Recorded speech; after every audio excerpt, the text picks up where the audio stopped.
I mean, I think I remember everything that happened, but I can't be sure that I remember. Give it a shot. I got some notes too.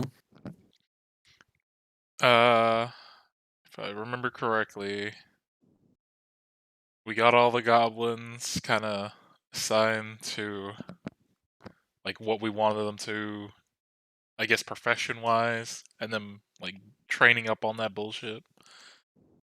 And then we made our way back out with all our loot and shit back into the main lobby.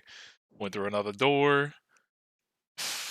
We fought our way through what was in a jail full of skeletons and like a necromancer or something in the back. Mm-hmm. And then we ended up in the sewer. I almost, let's say, probably almost died to probably now dead goblin deity from just his altar. And then we figured out a way to work this jury-rigged machine that powered up my weapon somehow. And I almost died to that as well. Yeah, that's a pretty solid um synopsis actually, or a summary. That's pretty much everything that Yeah. happened. Um, Yeah, because I would say I'm missing, I think, close to 75% of my HP. yeah, you're almost dead.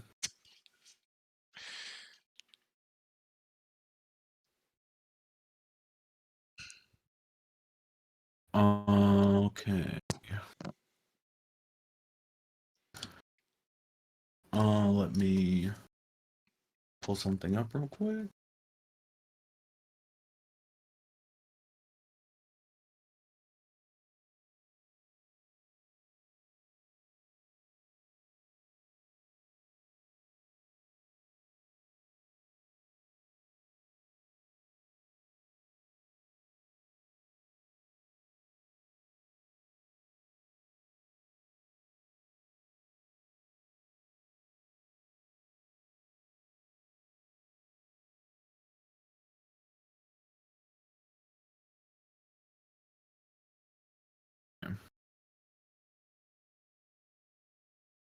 Um,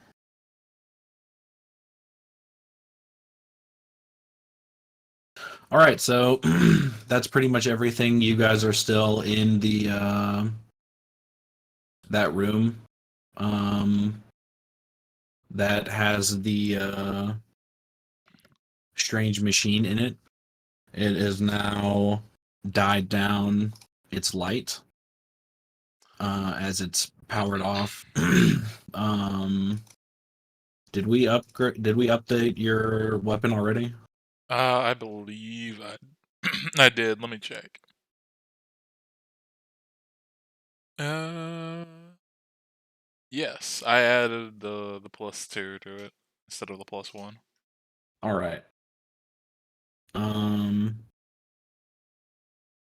so what would you guys like to do?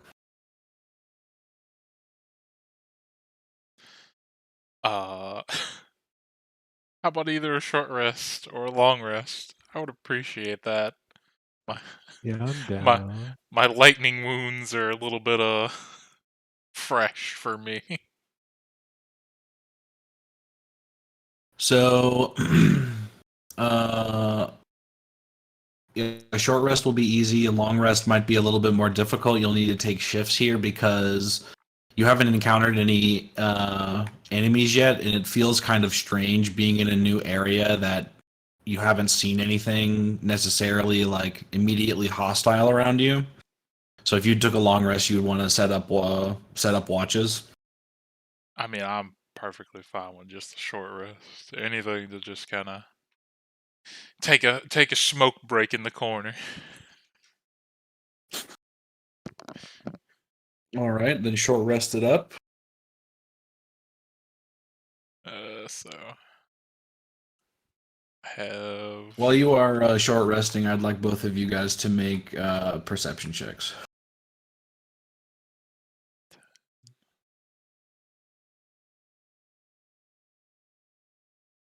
can I roll my hit die first and then make the perception check? Absolutely, absolutely. There's no rush to this. This is just you guys doing your rest and like looking around, trying to get a feel for the new atmosphere that you have found yourself in. 7. Hawkins? You said perception? Yes.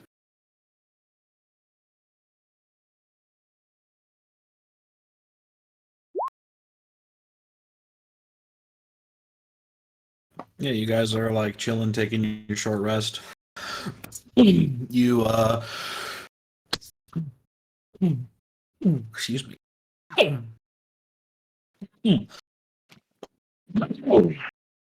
You guys spend a little time chatting about the uh like about the way the cells were in that area you guys came through, and about how there were still a couple directions that you haven't finished exploring in that area. At least there were two like ways that you just didn't go,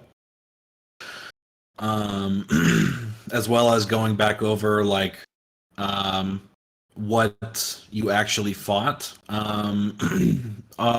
Can both of you make history or arcana checks, whichever you prefer?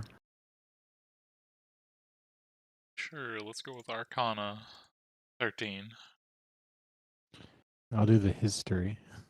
As you guys look back on it, you recognize that the enemy that had the sword and bow and armor, that felt like the leader of the pack, was a white, and Hawkins knows that they were essentially like telepathically controlling the rest of the undead that were in that room, or in that area. So now that he is gone, if there's any undead that are left, they will be not controlled by something that's like more intelligent. But yeah, and then the short rest goes by peacefully.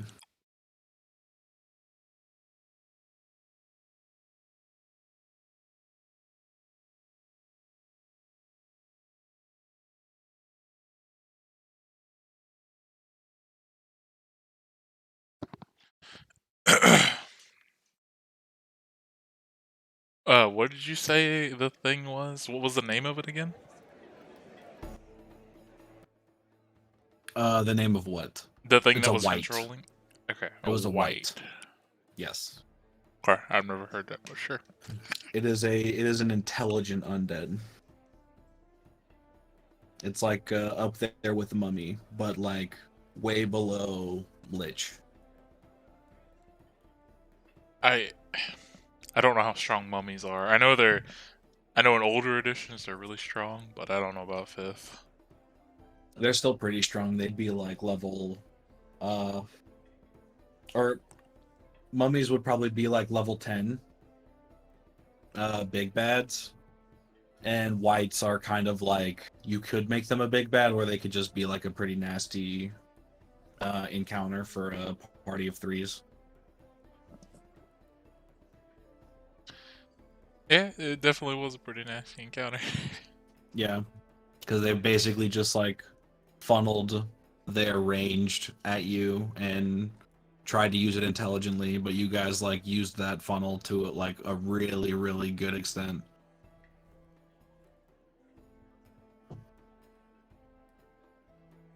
But yeah, you guys are chilling in this little hallway, um, and can roam about and do whatever you like.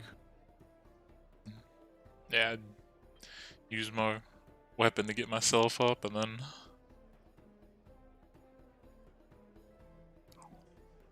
just start meandering.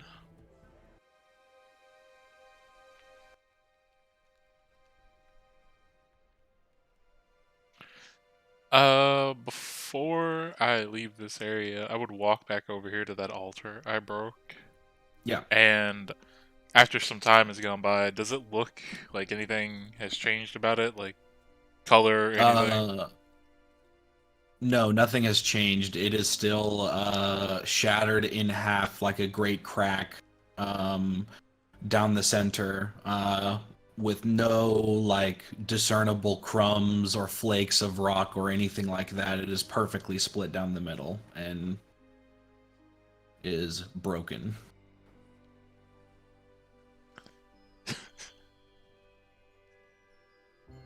Character would give just like a good nod, like I'm glad it's broken. Thing gave me Mhm. brain damage, probably.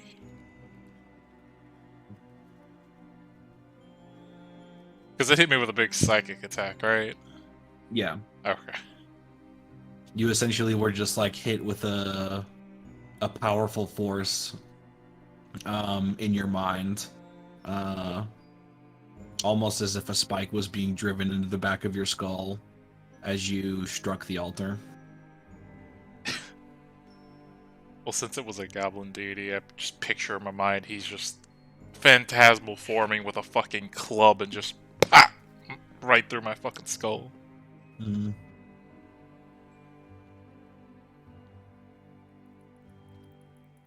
As you guys come into this area, this is or Ajax. As you walk down into that area, you find tables set up with a few rotted pieces of food scattered about here and there, a few loose coin purses that hold maybe like a total of 12 silver and 8 copper, that are just kind of like loosely thrown out on the table, um, as if not picked up after a game of cards. I'd grab the coin purse and I'd throw 6 silver to Hawkins, like, here, we'll just split it. And then I'll pocket the copper and my 6 silver.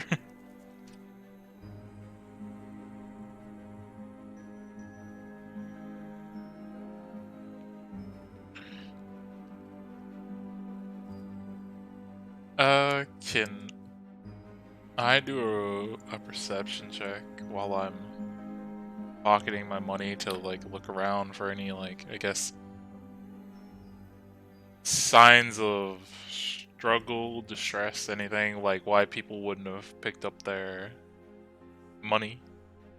Yeah, I'd say make an investigation check for that. 20. Nice. So as you're looking around, you you notice that among the floor there are a few pairs of footprints in the dust, that just seem to meander around. You see a couple other sets of footprints that you recognize as yours and Hawkins. Because I think you guys have walked around here once before. Then you see another set of footprints that you don't exactly recognize, that seem to be like following along the walls. And, like, But how go big are ahead. these footprints? They're bigger than yours slightly. You would reckon that how tall is your character? Let me see. 6'1". You'd reckon that it's probably somebody who's like almost a foot and a half taller than you, maybe. Like it's some decently sized feet. Some like size 15, 16s going on. Some size 15, 16s. Yeah, some big feet. That's right. Turn to Hawkins, we gotta be careful. I think They're weirdly shaped. They're not like feet, they're like paws. Sorry. something big with, big feet walking around here.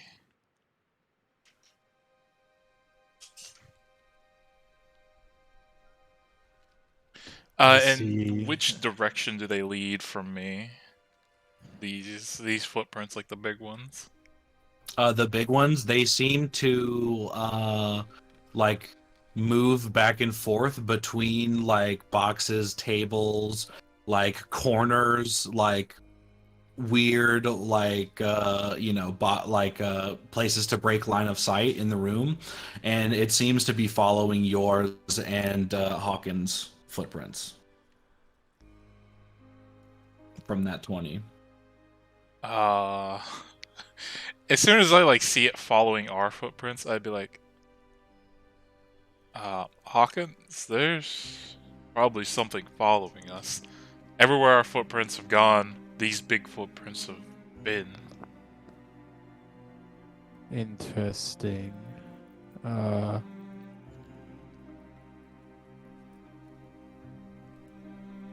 Is there a way to like see what the animal would be, or like the creature?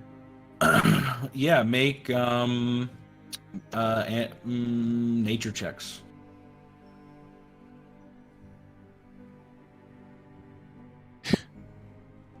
I got a 14. Let's see, where the fuck is my nature at? A 10. Final, you think that it could be anything from like a really weird bear dog thing to like a really weird lion thing, like mountain lion deal. And Hawkins, you recognize these as cat footprints, big cat footprints. Interesting. You also recognize that they are upright. They are not, it's not like walking on all fours. It is a upright entity. Can both of you guys make history checks for me? A 7. He got a. I love how he's got a +7 and I still roll lower than him because I got. Okay, so I will let Den take this roll with advantage because of his 14, but it's still a 9. Final, you have no clue what that means. You just find that it's strange that they're like 2 footprints instead of like a set of 4. Hawkins, being at a 9, you feel like you like almost know what it could be, but it's like just outside of the reach of your memory right now. I'm gonna crouch down to Hawkins' level. Before I do, this door right here, does it look to be intact? Or at least intact enough to where something would have to push it open? It wouldn't just crumble to fucking dust? It looks to be in like meh shape. You think that it's like 50-50 whether or not it'll hold up or crumble. Okay. I'm gonna be like, Hawkins, if something is following us, and we just came from up that way, I suggest we move those boxes right over there in a straight line, and then go through this door. And if it has to come this way, we'll know. Because it'll either try to follow us, or maybe move the boxes. We could do that. We could also just cast grease. Let's see if he like walks through it. I mean, that's an option. I would like to move this box in the middle of these boxes right here. Sure. It doesn't take up that much space. Like it comes up to about like some of them are just above knee height, some of them are like a little bit below knee height. You could easily kind of like hop over them. Okay, well then I would stack like a bunch of stuff in the way. You wanted to get it to like how high? About my neck level. Let's put it That's like a that. lot of moving. There might not be enough boxes in this room to do that. What about table? Can I stack a table like Yeah, you could fucking? like flip a table over Yeah, that's what I'm and like or wanting. two and like just like essentially just to make like a false wall so that if the thing is like following you, they have to knock it down type deal. Yeah, basically. Yeah, you can do that. And if you want to put your grease wherever, we can go through any one of these other things and see if anything happens.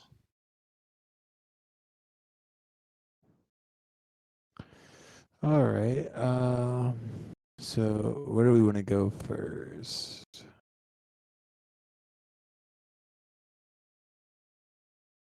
Let's see. Let's like look around. Let's see. This goes up. This circles There's around. up, So down, and the right path circles back around to the main room, so he can come that way as well. This is just a store area, it seems. So then there's a hallway down. oh, it's either up or down, or What's not up, left or down. what's down here, Jordan? It just kind of like stops.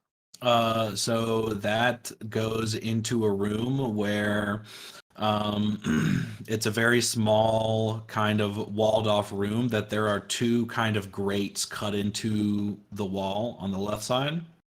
And you can see that there is a hallway that like leads to stairs going down a little bit on the other side of the wall.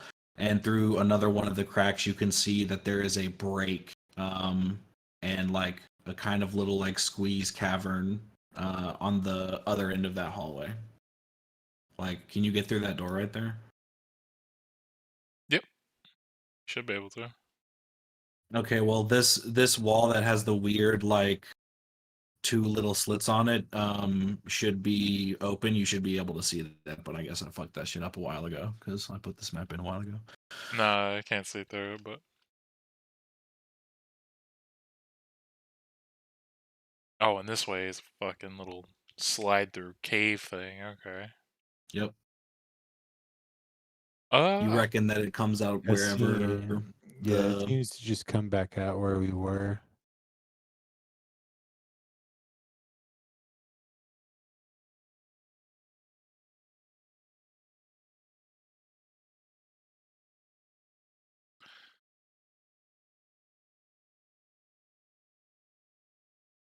well then, I don't know. Say we just choose the direction and go. That's what we've been doing this whole time so far. Back in the center room, which way did we come from? you came from the waterfall area to the right. Like the big water area? Yeah. Remember, you had to float us over on your disc. Right. Okay. Top right. Is there anything in this little room? Yes, you find a table with a book and some loose pages on it. There is a chest and a footlocker, as well as a few barrels and a like little bed made of hay. I guess I will. I guess move the stuff that I stacked up, just like kind of push it over if I can. Easy enough. And when I get back out into this big main room, Hmm. do I see any more of those footprints that were just in that other room? Like the big ones? Make a perception check to try to continue to keep track of them as you start to walk out into this room. 19. Super easy. You continue to watch the footprints go back out into the main room, and it seems to just stick along the walls on the outer edge, and doesn't actually go into the center.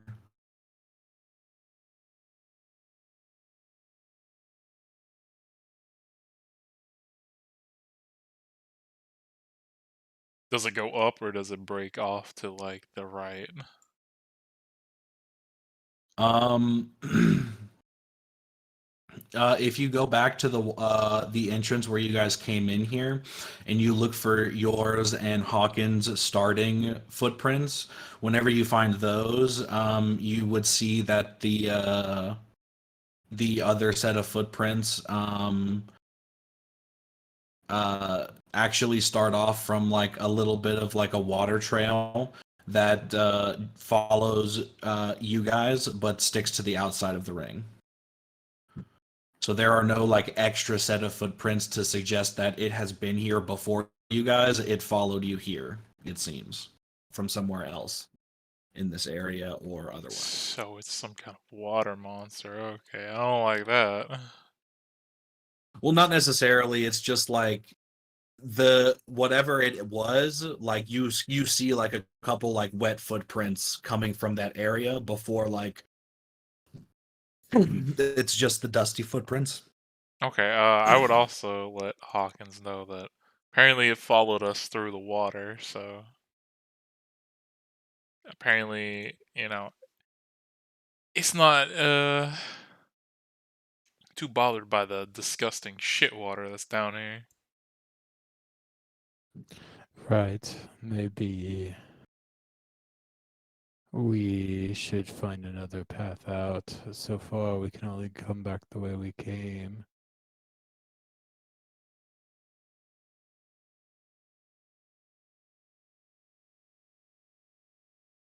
The only way you guys haven't gone yet is through the squeezy the squeeze area in this. Then there's like this ledge up here area you guys haven't explored yet. I'll You can go still down like this way, look I more in guess. detail in here if you want. Uh, okay, in here you guys find a very small bedding space with a tiny little table nook off back there, and then there's like a dresser, a foot locker, and a like set of bookshelves that seems to have like some glassware on it. Can That I seems dusty. check the footlocker? Uh, yeah, sure. You bend down to open the footlocker, and you like pull up on it, and you see that there is a lock on the footlocker. Uh, no problem, I just cracked my fucking knuckles. Luckily, I got my thieves' tools. Try to pick the lock. Go for it. 18. Why did this stop doing this thing? Okay. All right, yeah, super easy. With that 18, you pull out your thieves' tools and you start to mess with the lock connected to the foot locker. It's extremely rusty. It's like very corroded at this point. You put in your leverage and you pull out a scraper because you think it's so rusty that you can just like, if anything, break the keys. And you just start scraping it vigorously, and very easily you just scrape, clunk, and it opens up very quickly. And as you like twist open the latch, it just snaps. So the bottom half is completely broken off from the top half, and the top little like metal bit slides out, and you open it up. And on the inside, you find. Give me a second to figure out what you find. You're good. Just take all the time you need. In the meantime, what are you doing, Dan? I'm gonna start looking through some of our books and stuff and see if I can find any like information about the towers or like this place in relation to where we are at or anything like that. Um, Yeah, sure. What books do you have in particular? I'm not sure. I've just been collecting stuff throughout the like dungeon. Do you have any like? Did I ever give you a description of what you found, or any like? Like I know the one from that past room, and then like anything that's just around on these tables and workshops around in the area. Jog my memory when you say this past room. The The thing room you with the found this past room. desk in the top, like up here. Oh, you took that shit? Yeah, Okay. I'm taking that shit, and then like any that I find on these works in the main areas in this bottom right area, I'm just gonna start like looking for any information that they would have on either this monster or this area or like how he got here. So then, I would. Let's see. What languages do you speak? Or no, rather. Elvish, Dwarven, Gnomish, Common. Okay. The one that you found in the upper room is written in Gnomish. There's a book you found in the like kind of like eating area with like the coin purse thrown out. That one is what languages do you know, Ajax? I know Common and Orcish. Okay. And then the one that you found in this the kitchen room is written in Common and seems to be like ledgers and like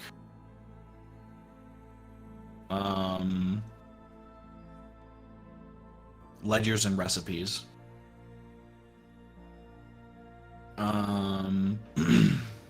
Let's see.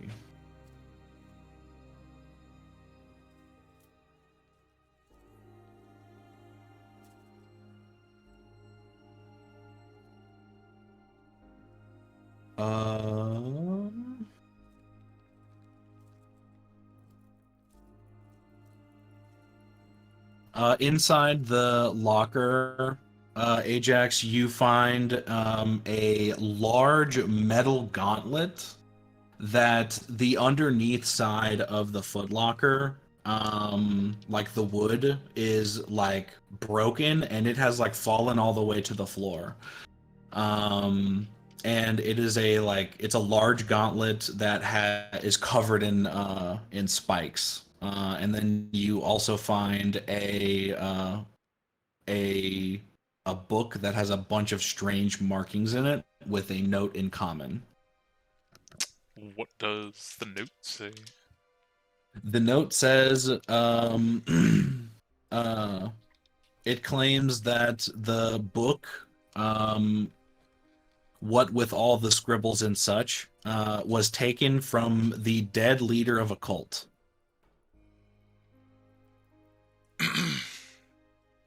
Okay, I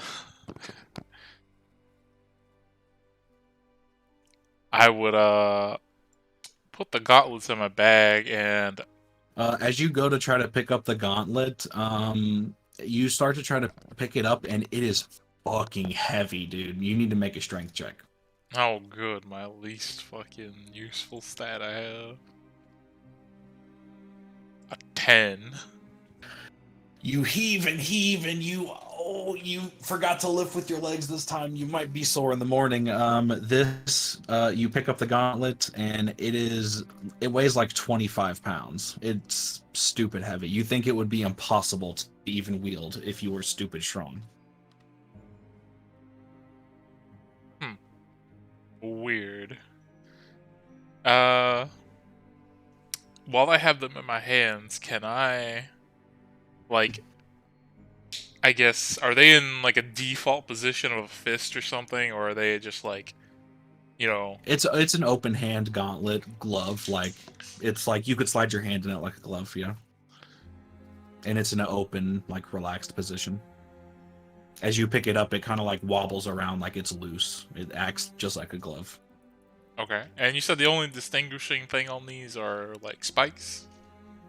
It's a bunch of spikes. It's basically like, imagine a like suit of armor gauntlet that the blacksmith decided to put a bunch of shitty daggers on the outside of it. Okay. While I'm dealing with these gloves, like just kind of like wobbling around. It's only one glove. It's not two, and it's the left hand. Okay. While I'm dealing with this one glove, and wobbling around, be like, Hawkins, as I'm like struggling to go put this thing on the table, there's a book in there that says something about being from a cult. If you want to take a look at it, it's got a bunch of markings and scribbles on it. Sure. Can I look at the scribbles? Yeah, you do not recognize what language this could possibly be. You've never seen something like this before. Ah. It's very wiggly and scribbly, with very little breaks in the lines, other than to separate the lines on the page. Occasionally, there might be sentence breaks, but it's kind of hard to tell. It's a very strange script.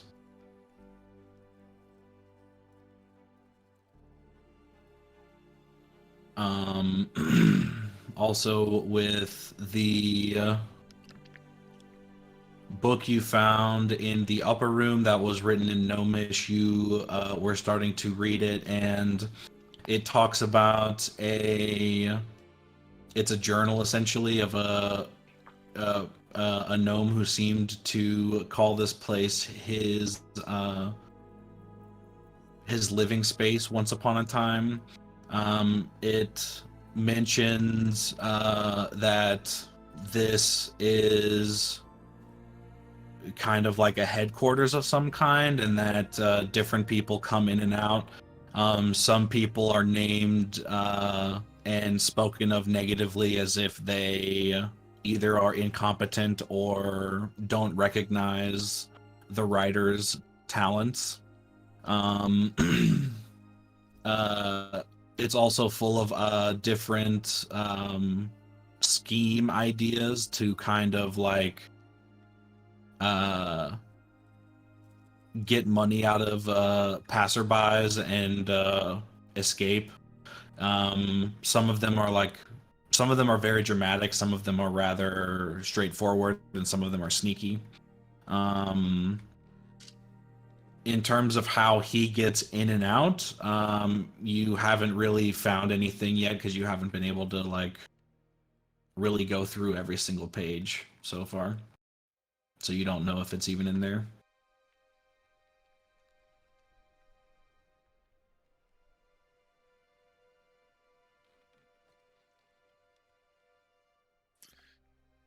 But there is no mention of a monster that is Okay. I guess sneaking I'll about either. relay any pertinent information, and from here, I guess we have to squeeze through and see what we can find.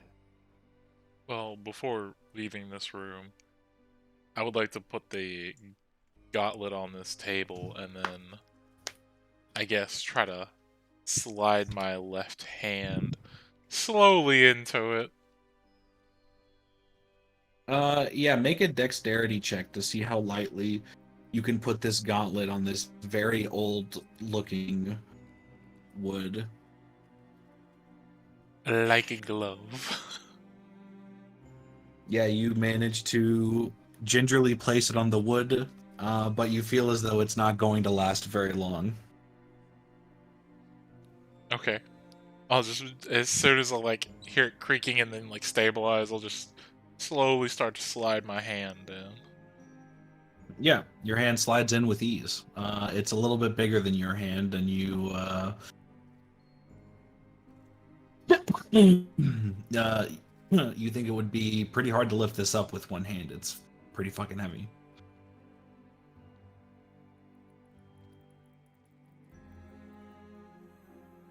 When I when I fully get it on, does it feel like there's anything to it, or is it just kind of feel like a normal glove? It at the moment it just feels like a normal glove. You think you'd have to spend some time with it, but you don't know if the wood would allow you that time to do that. Oh,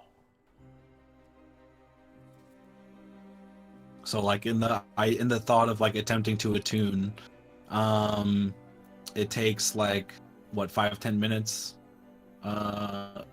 to attune to an item, and almost all the wood you've come across in this area is very like rotted, dry rotted. well, I mean, there's nothing to say that I can't just like I have my arm slid in there. There's nothing to say that I can't just like lift my arm to the edge of the table and then drop myself down to the floor and sit Indian style and Oh go to yeah, the you next. absolutely could do that. Make a strength check.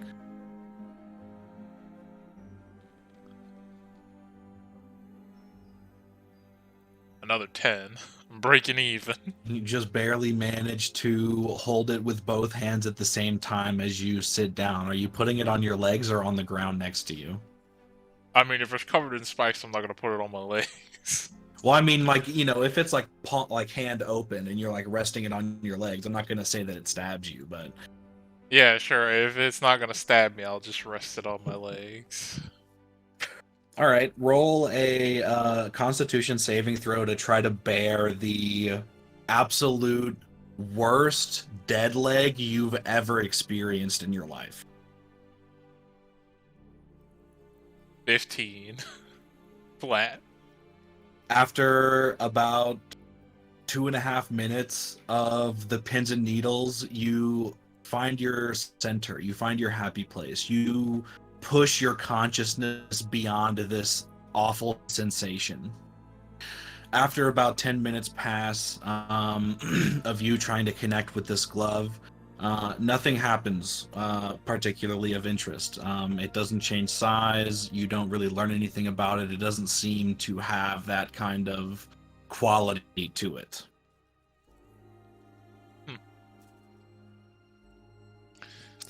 Though with your history of being a smuggler, you do recognize that it would be considered something of a like potentially historical or fascination of an artifact. It might fetch a price, and if you find somebody strong enough, they might be able to use it. But you think it would be very difficult for the average person to be able to hold this in one hand and swing it around. I'm just trying to think of. Turn to Hawkins and ask, Hawkins, how much stuff are you carrying right now? You think you could carry this, or Uh, don't know if I'd be able to carry it. I mean, if you guys have backpacks, you can put them in the backpack. Like, yeah, I mean, I could probably carry it on me. I'm just like Yeah. weight wise, I'm asking how like total weight he's got going on. I'd just say as long as you're like, if you like attach it to your belt or something, I would say like, uh, uh you would make stealth checks at disadvantage, and then like just as combat starts, it drops wherever you are, and you have to pick it up after combat ends. I'm not gonna like Okay, make yeah, you sure. do that kind of bullshit. That's not fun. Yeah, sure, that works for me. I'll carry it. He can go right next to Mr. Bones, who's on my fucking back. You also find a door right there in front of you. You guys. Is this another one that I can just gingerly blow on and fucking have it turn to dust? 50-50, you don't know. I want to walk over to it and just like fucking breathe on it.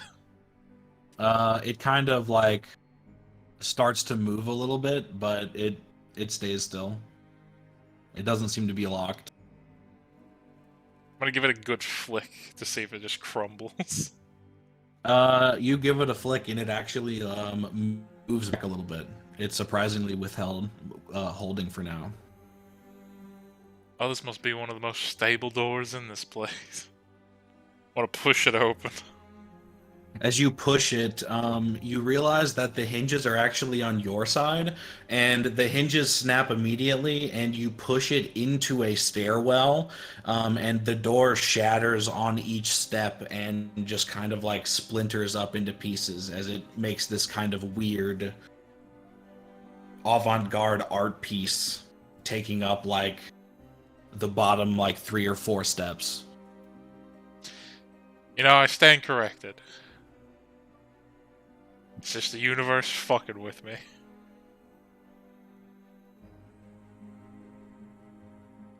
And that staircase leads upwards into a darkness.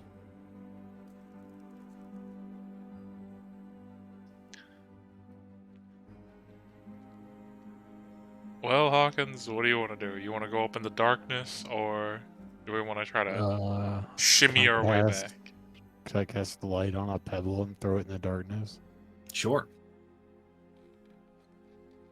How far are you trying to throw it? Just a ways. All right. You throw it a ways.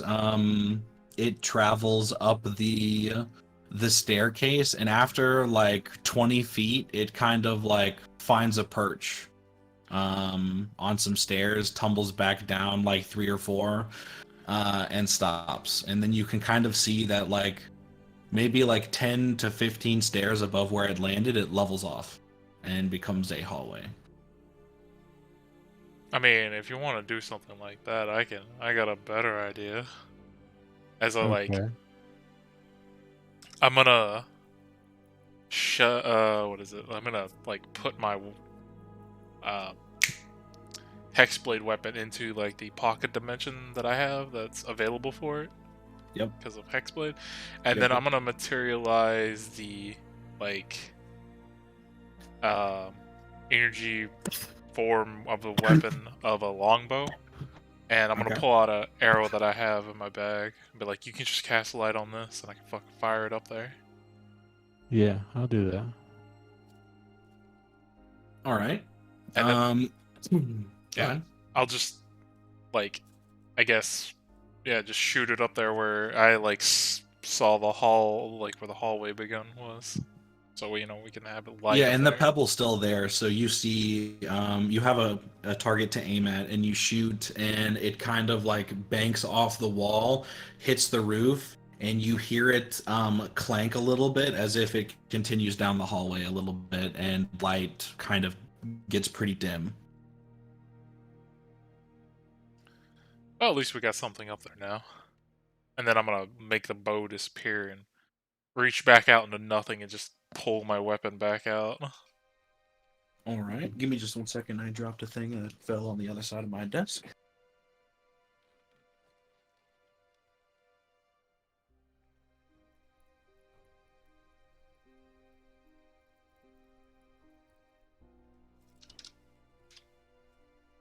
All right. So for the purposes of this, if you guys walk up and continue along that hallway, you will arrive here. Yeah, I'm cool with going up the hallway.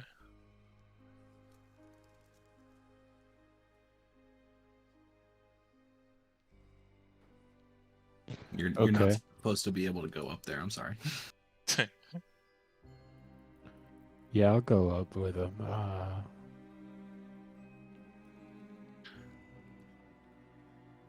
Once we get up there, though, I'll make sure to grab my arrow that has light on it.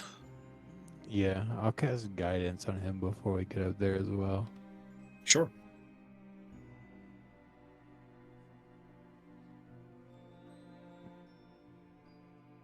It's this way, right? Yep. As you come out into this open area, you recognize that you have been this way before. Left is the direction that you came from, and right is back towards the water area. Okay, so this way is our, I guess, exit or going backwards at least. It seems to be another way to traverse from that large center circle to the rest of the tunnels. Do we want to go back down there and find what that little squeeze path led to? Or do we just want to get the fuck out of here and go back to the prison?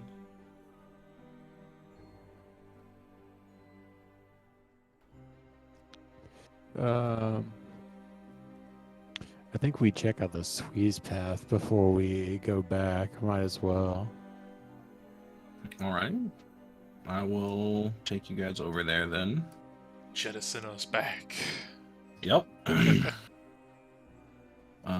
So up to the squeeze path. If you guys can make a few dex checks for me, I'd say just give me a good old 3 from both of you, and we'll see what happens.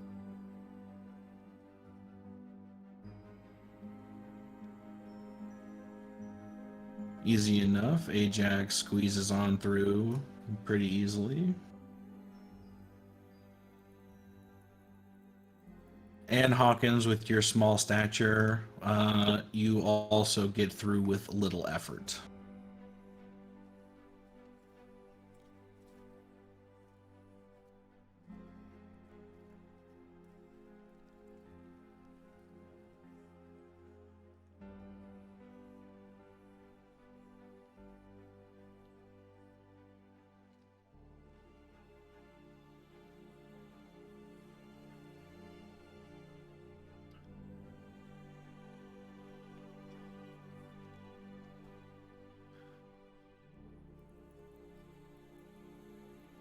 I'm just gonna push the door open with one finger, if anything. That's showing these doors are not up to par. Sure. As you push with one finger, your finger actually starts to break the door, and you push your finger in through the wood, and the door stops at your fist, and you start to push the door open with your knuckles and finger through the wood. And as you get it out about halfway, it kind of just crumples over, and only the bottom half is still attached. You know, Mr. Wizard Man, if you're still watching us, you need to bring this place up to code. It's a real health hazard.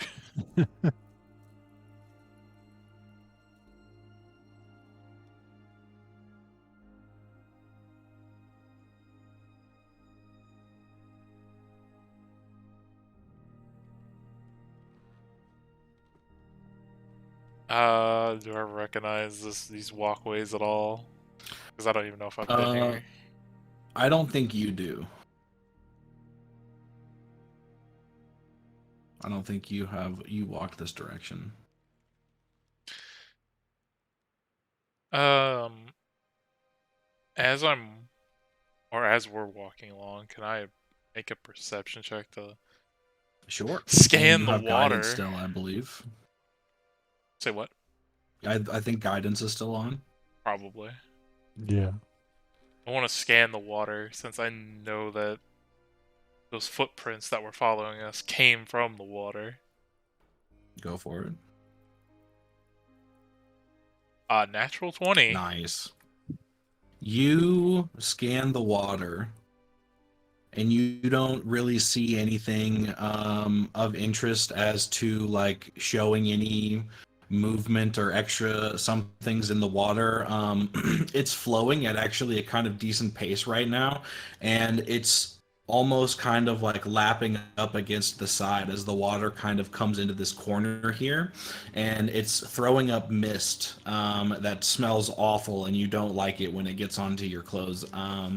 But as it like goes up into the mist, you start to like see like almost dust particles like falling a little bit, and then you start to look at the floor, and you see footprints of your friend Hawkins that you recognize, and you reckon that he must have explored this area at one point earlier, and you see the other set of footprints following Hawkins, but the way that or let's see. Yeah, you notice that it was following Hawkins. But it doesn't seem to have originated from the water. It just seems to use the water from time to time, either as cover or like it doesn't mind getting into the water. You don't necessarily think that this is a entity of water. I would let Hawkins know that, man, even when we were back here, even just starting, and this thing was still following us, I would point out his footprints, and then it was following you while you were over here by yourself.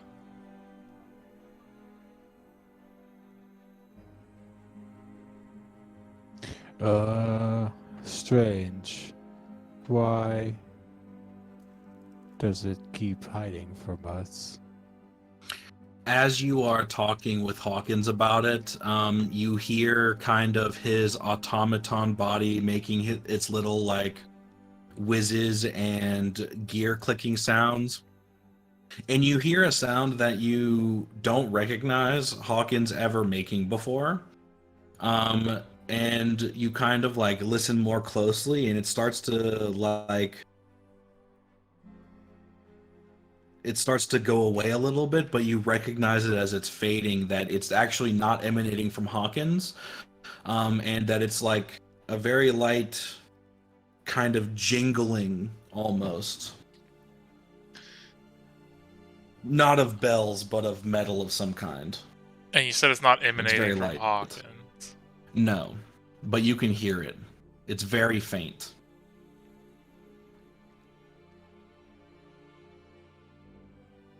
I know me and Hawkins haven't like discussed out a system, but I'm gonna crouch down to him, like right into it, like staring at his face, and just give him like the look, like to be like, hey, there's danger, potentially.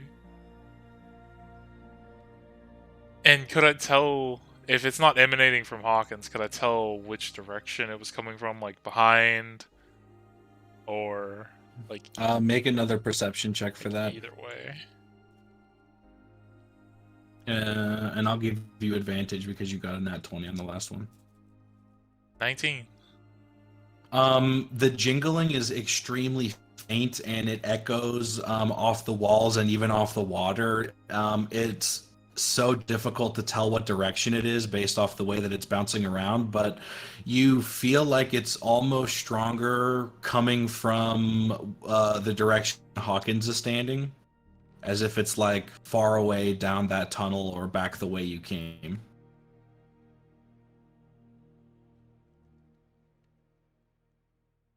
Yeah, in that direction. That away. Yeah.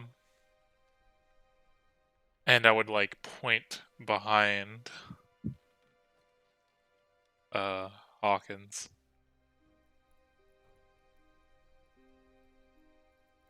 Yes.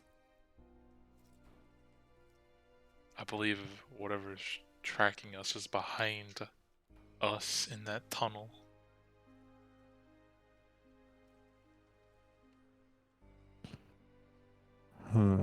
What's... If it doesn't know, we could rush it right now. Alright. I can try something.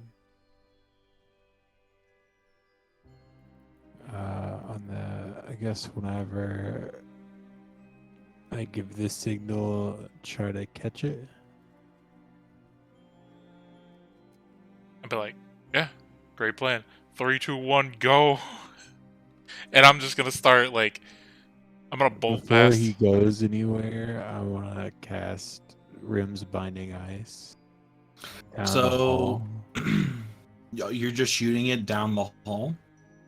Yeah, where he said the thing should be. It's like a 30-foot cone. So I'm Okay. just like in this area. So Yeah. I'm assuming you're shooting it from like there that way. Yeah, just like as big as the area as I could get, trying to like corner the creature following us. Yeah. You turn around the corner quickly and blast through, and it completely covers everything that you can see. It literally gets into every nook and cranny that you can see, other than it doesn't stretch out that far into the darkness that you see before you stretching out down in the tunnel a little bit. But as you look and scan the area, you don't see anything. As soon as the spell's like done, I'm gonna run past and go into here. Sure. And I'm gonna have my weapon extended because it goes out 10 foot. Mm-hmm. So I'm gonna hold it in like the end of one hand, and while I'm running through here, kind of basically like have it so it's wall to wall, me and the thing. So I'm kind of like just extending my reach a little bit in case it bumps Yeah. into anything. Sure. How fast are you moving through this area? I would say I'm doing like a decent like kind of jog, not like full fucking sprint, but You're checking your corners, but you're moving quickly, right? yeah, Essentially. basically. I Okay. wouldn't just like go head first into fucking shit. Okay. Yeah, so move forward. Continue to move at your pace.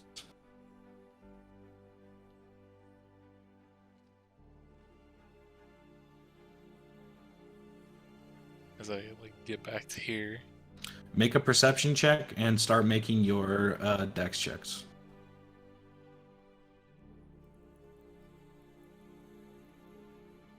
Oh fuck, man.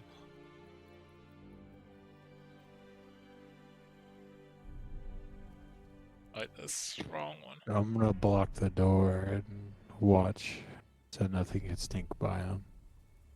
All right. As you get up to this area, you take a quick pause at the. Oh, that's not what I wanted to hear. This one.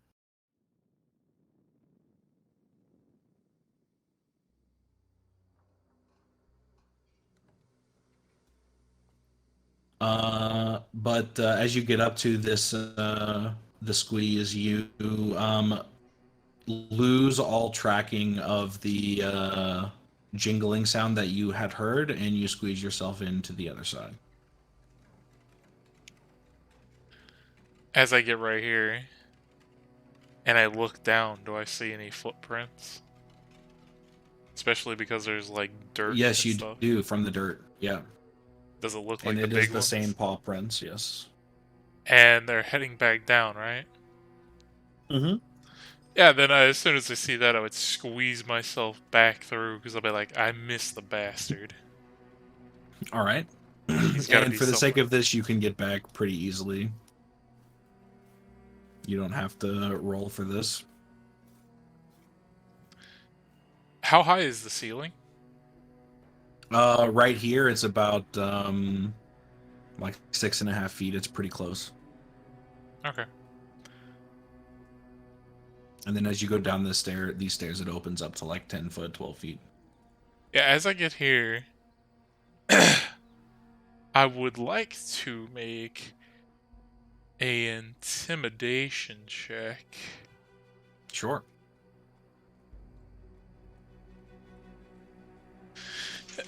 And yell out pretty much, I'd say in a very loud, but not as loud as I can, but stern voice.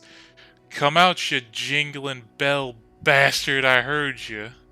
I know you're here somewhere. Make a performance check to see how well it carries, and an intimidation check. 23 and 15. Yeah, sure.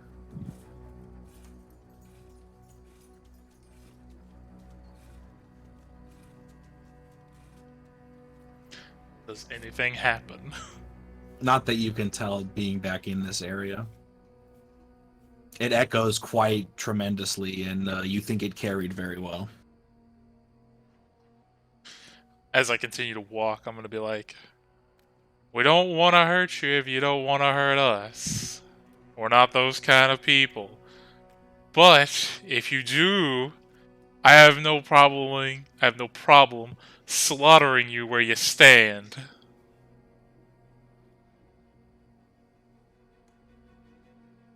And I'd come back to Hawkins and like, did I miss anything? Did he come through here? Nothing's came past me. I've been guarding the door.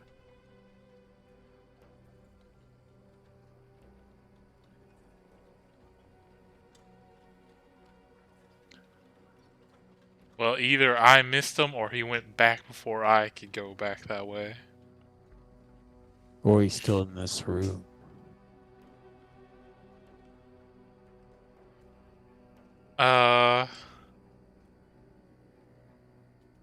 Could I, since this opens up to 10 foot, could I use my glaive to, like, as I walk along each square, to, like, hold it up to the ceiling and see if it bumps into anything? Yeah, you can pike the ceiling. Yeah. I'll do it in each, like, spot along the 10-foot room. Yeah.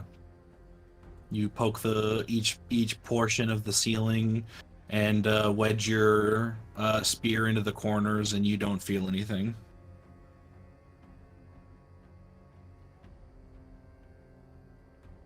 Huh. Well, if he's in here, he's... You also remember that the footprints that you saw in the squeezing section only left from the squeezing path. They weren't like dirt footprints that went into the squeezing path.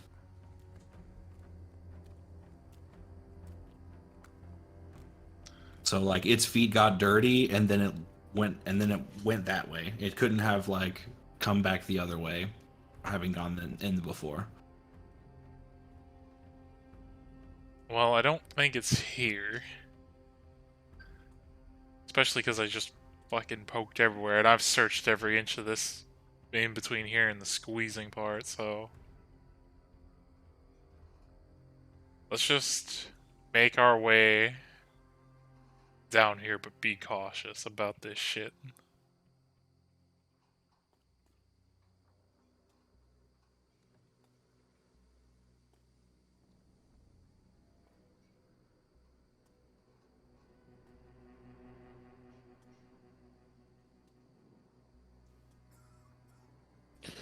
Alright, I guess we're going to keep being cautious and creeping forward, getting out of this place. Are you gonna be stealthing? Or just... Sure. Alright. I'll stealth out. Sure, I'll try with a big metal gauntlet. 17. Wow. I'm already big in metal. You're just clank, clank, clank, clank. Shh. Be very quiet. He's just fucking Elmer Fudd with a shotgun. Be very quiet. I'm hunting jingling bastards. Keeps walking, just thud, thud.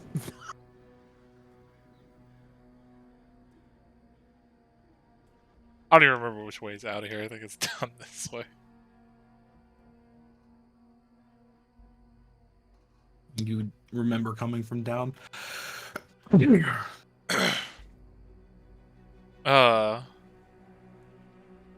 As I get, like, I guess right here, I'm gonna take a look down, like, up this way, and then down that way, and see if I can see anything out of, like, just the ordinary. Give me 2 perception checks.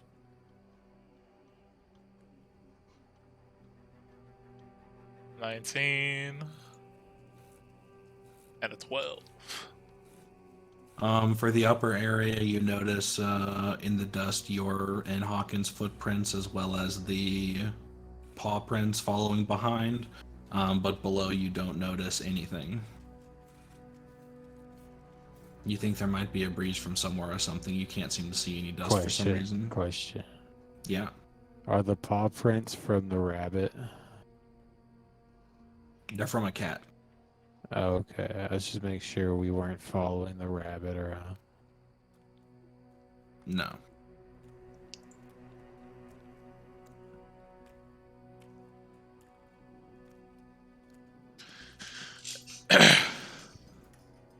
Could it be a ghost cat and we just can't actually feel it? I mean, if it was a ghost cat, why would it have bells? Make another history check then.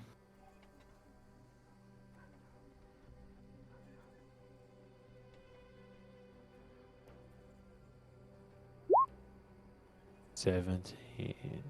As you think back to what Ajax told you about the paw prints before, you remember that there is a arid, desertish country to the right of the capital that you were studying in, and that Ajax is from.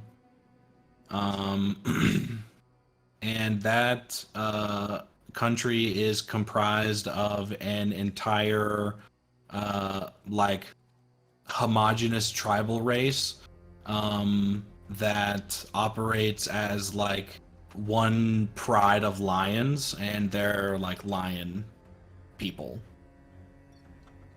Okay. And when you think about the way the footprints are and how tall the entity needs to be, like that kind of lines up with somebody from that race. Alright, so apparently we're being followed by a lion guy. A leonin. Early on there.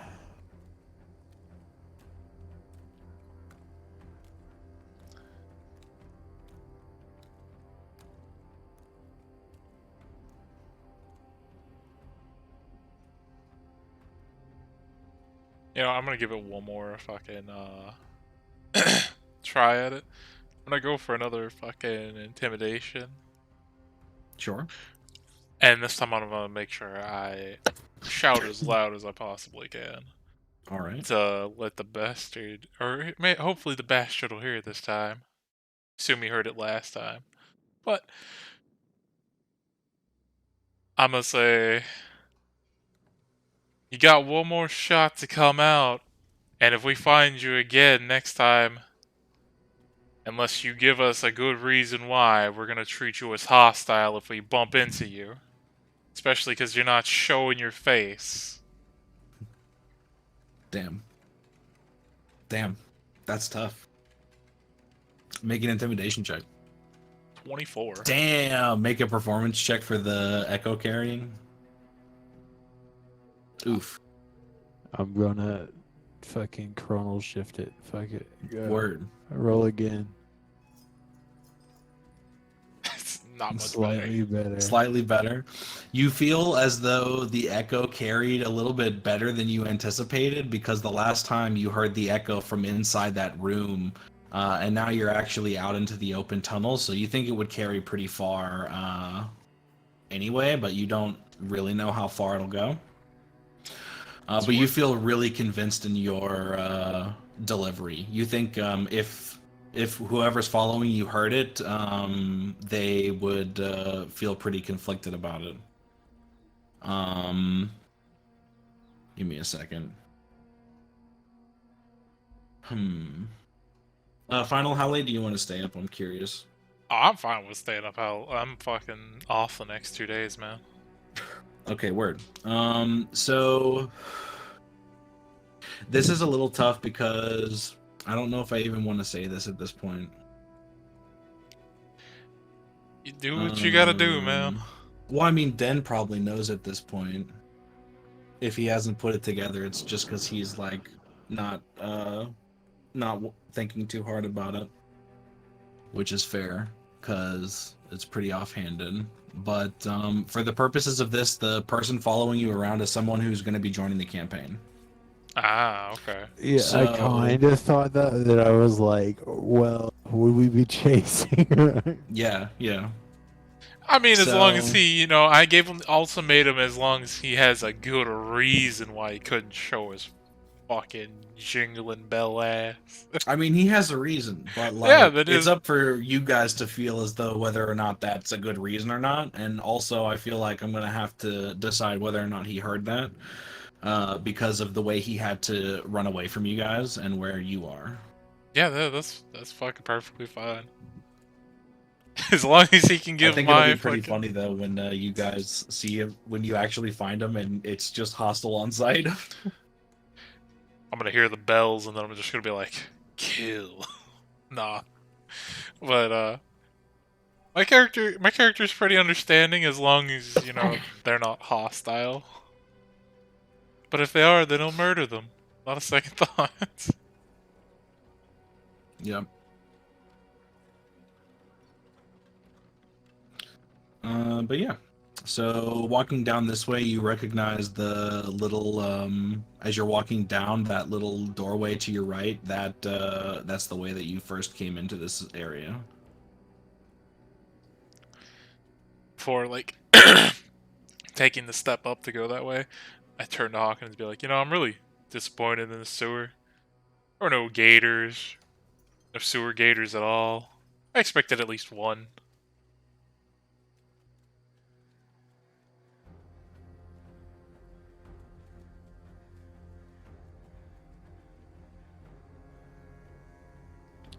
Sewer gators. Well, maybe we could find one when we go further. Or maybe one will pop out of nowhere. We'll never know. These people in this place probably too responsible not to flush their gator down a toilet and then have it live a life in the sewers. Is it to the left to get back to the prison? Yeah, you come back and you recognize this staircase. Will at least you kind of appeared at the top of this staircase, though you don't remember. You don't know if you'll be able to get back up, but at least that's where you came in from. Yeah, I mean, I assume we're going back to the prison, so I would just start heading that way. Yeah. All right, if you guys are going up together, then as you walk up the second flight after the landing, you come up to a like flat brick wall, but the stairs keep going, and you reach out and you put your hand on the wall, and it kind of flashes blue, and you. Ooh, no, not that button. Wait, hang on. How did I do that? This one. Booyah. And you guys will find yourselves back in this room in the prison. Oh yeah, that's right. We went to a fucking portal for that shit. Totally forgot about that shit. Yeah.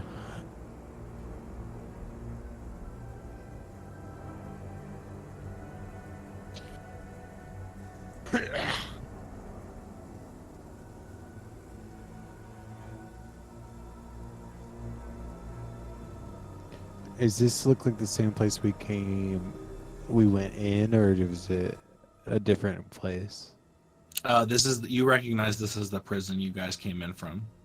Right, I was just seeing if it's the same door. Yeah, it was the same door. As I walk back out this way, has anything in this room changed since we left it? Um,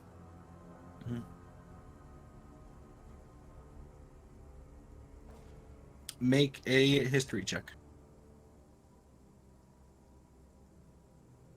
19. You don't remember this door being open into this room.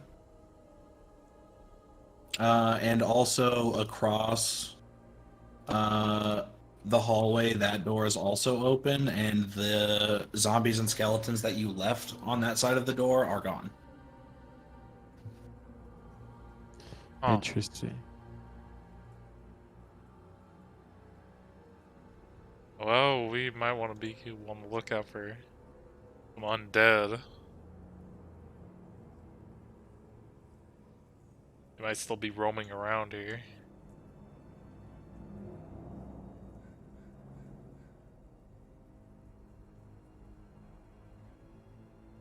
I'm I'm gonna go over here to this door and see what's up. It is locked.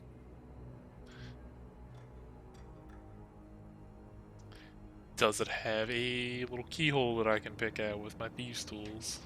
Yes, it does. I'm gonna go at that. Go for it.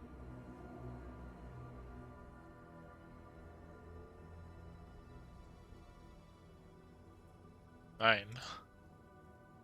You go in with your rake this time. Push, push, push, push, push, push, push, push, push. You feel a couple of the pins set, so you pull the rake out and you go out for your single pick. You start to feel for the ones you're missing.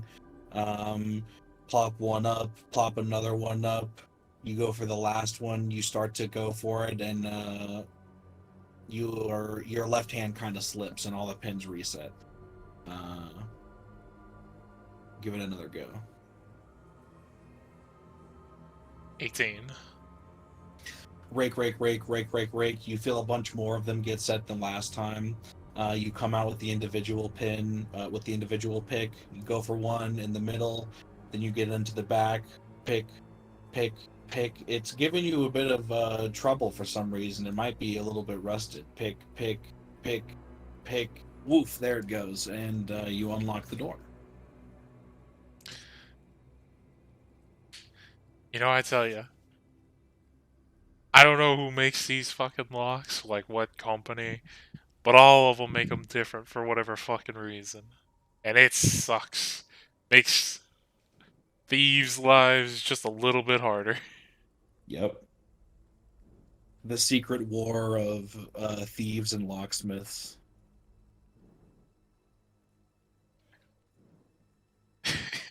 That just, you walk into a town, instead of just, like, thieves' can on a fucking, like, wall, it's the locksmith's version of thieves' can, and they just fucking...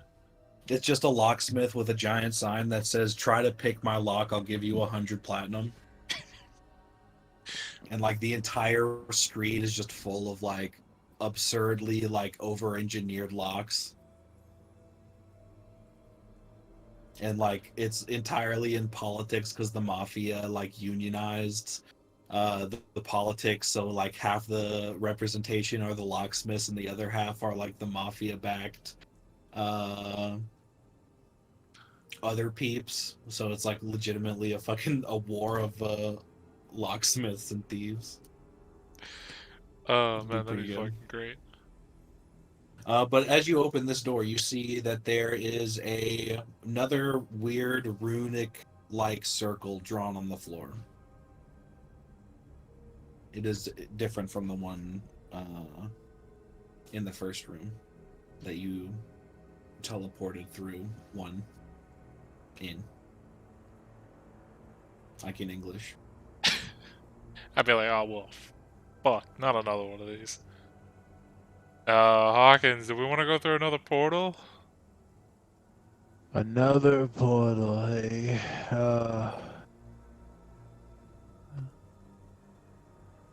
Well, do you... I guess we could go through another. It wouldn't hurt. Just to be safe. I'm gonna get Mr. Bones off my back of my fucking waistband thing and kind of just like gently roll him into the fucking circle. It lights up just like the other one. Oy vey. I'm gonna, I guess I'll step inside and grab Mr. Bones and put him on back where he belongs. Are you gonna join him, Hawkins? I will. All right.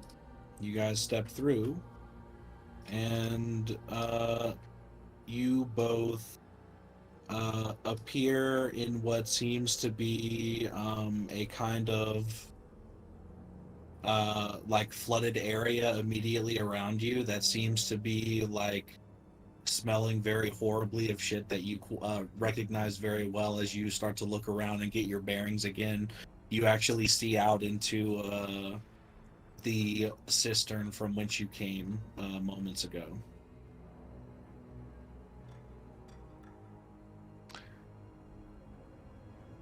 Why would they have two portals that lead to the same place in different locations? No idea. If I turn around, is there a way back up? Or is it just like kind of a slide down type thing? There's a kind of like slit at the bottom of the wall that's letting the water through, but other than that, it's like straight brickwork. I mean, if it's like the other one. You reckon that if you put your hand there, it would send you back, Yeah, I'm gonna go try to put my hand there. and it sends you back.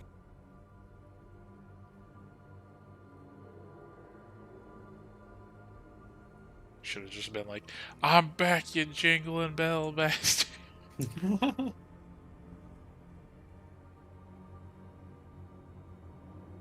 Oh, that's a waste of time. Although, I Let's see mean, if we find any more doors, I guess. oh, if we want to get rid of bodies, that's at least a way to, do it. We could come throw them there and they'll just go to the sewer.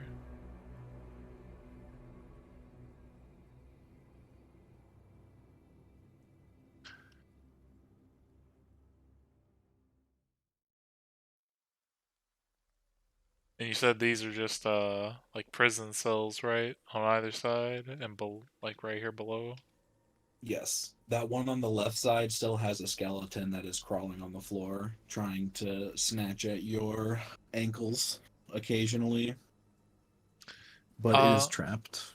if he is, like, right at the door trying to snatch at my ankles, I'm gonna get close enough and, I'll use the fucking backside of my glaive to, like, fucking try to crack his skull in if I can reach it. Yeah, and no, actually, make it a roll. Make a roll. 24. Make a strength or dex check, whichever you prefer. Uh, that would be a dex check, because the other ones are kind of shit. As you strike out, the bars have been closed, and there's this like you didn't notice before, but as you swing, your as it starts to get close to the skeleton, within the gaps, a like very dark light, like a very dark purplish hue, starts to kind of glow as the your glaive starts to get closer. As you strike out at the skeleton, you hit this purplish barrier, and it slows you down quite heavily. But with your swift maneuvering, you manage to get re-angle your stab, or the backside rather. Roll for damage. Yeah, it's more of like a crushing blow sort type of And thing. you just like smash its skull, and it shatters to pieces, and it falls apart.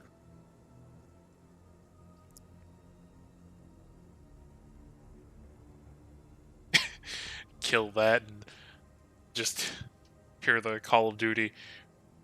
Oh, this round 5. Fetch me their souls. The Hellhounds are coming. Uh, uh.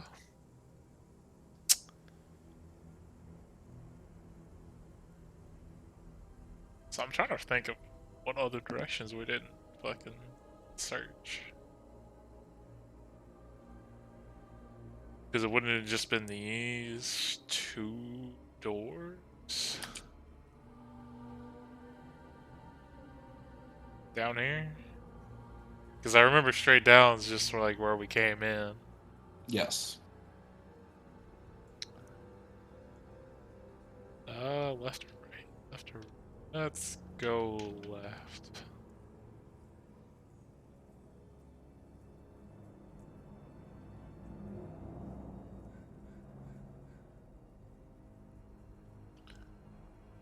Is there anything on the table of particular interest? Hawkins, what are you doing right now? And if you wouldn't mind going back to the front of the door, Front of the door, okay. or not front of the door, but in the like Yeah. up to yeah. I would just be kind of like exploring the walls and like different panelings to try to find hidden passages or like secret compartments. Okay, make an investigation check. Let's see.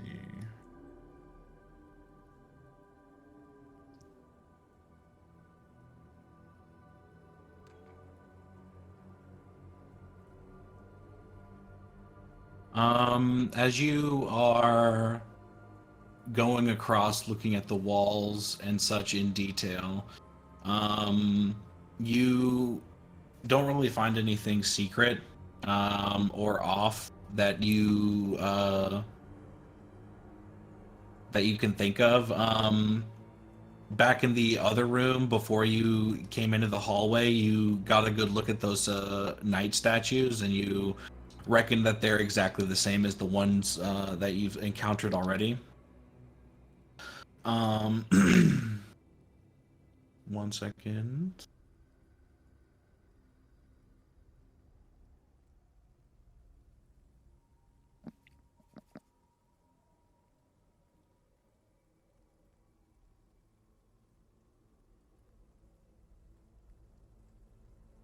Uh-oh. Uh-oh. Okay, we're good. That scared the fuck out. Thought I lost that shit. Okay. Then I need to go to. Okay. Now back to Ajax. Sorry. No, you're fine. Continue to walk into the room now. Yes. Looking at table, you can see a hand of cards, next to a lantern, or a couple of two hands rather, and the center placement seems to be in disarray.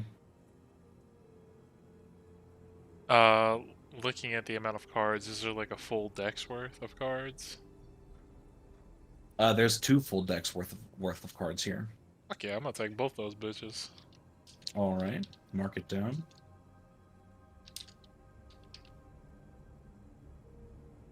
Yeah, now I got a dice set and a card set. As I'm walking across, do I see anything that's in this room right below me? Ping it again. The jail cell, I assume it is, that is below me? Make a perception check.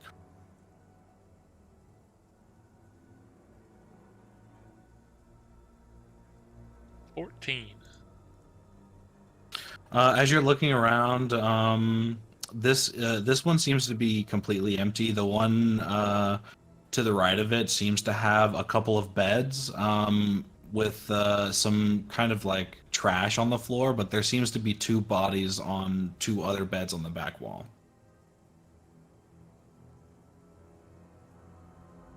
And then on the one opposite, you see six beds, or 1, 2, 3, 4. Yeah, six beds and two bodies in there. and let me see. Let me make sure before I fucking do anything.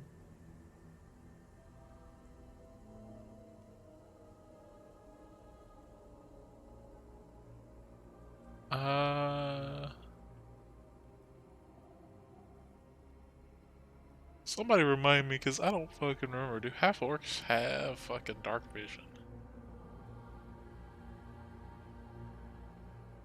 I think so. Maybe.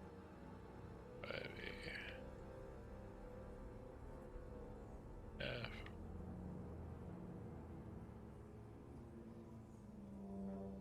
About to find out. Yes, I do. Okay.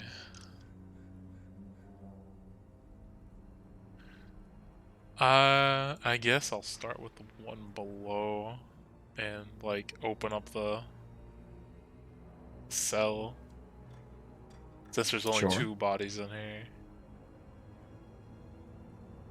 How far are they like in there? They're at the back. But like how far is the back from me opening it? Uh, like 25. Wait, no, 5, 10, like 15. 15. Okay. I'll take like step in at least through enough for me to reach in with my glaive, and I want to at least like poke the body before I like fully get up to it. Yeah, you Just, poke the body and it reacts like a hunk of flesh. well, I'm just making sure that it's not an undead that's gonna get the fuck It up. does. It acts like a sack of potatoes. It is slumped. And are these bodies wearing clothes, or are they just like nude? They do have clothes on.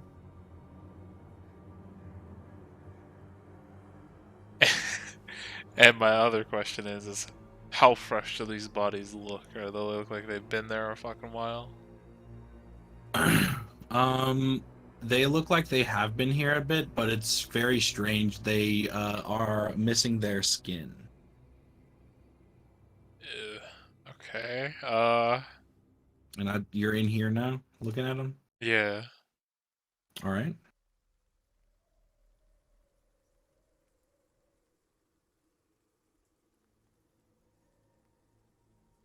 I mean, other than the bodies being in the room, is there anything that's like, as I kind of just like look around, that is off about the cell? Like anything on the ceiling, floor, like they got a shit bucket, they got a toilet. What's up with Make a perception check.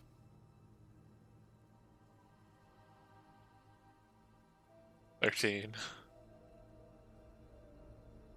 No, you don't really see anything.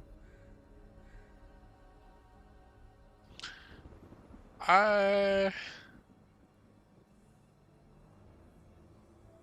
know what, just to be on the safe side, I'm gonna send out my mage hand. All right. What are you looking for? Oh, I'm gonna have it fly over to the body and kind of like, I guess, pat it down to each of them. Sure. Are you like looking for something or just like checking to see if there's like lumps or anything? Just looking for anything in general that, like, in its pockets that it might have. If Okay. if it pulls out a Um, coin or a set of keys, anything. yeah, as you start to pat the bodies down, they seem to be not holding any possessions other than the rags that they're wearing. Huh. Wonder what they're doing with the skin of them.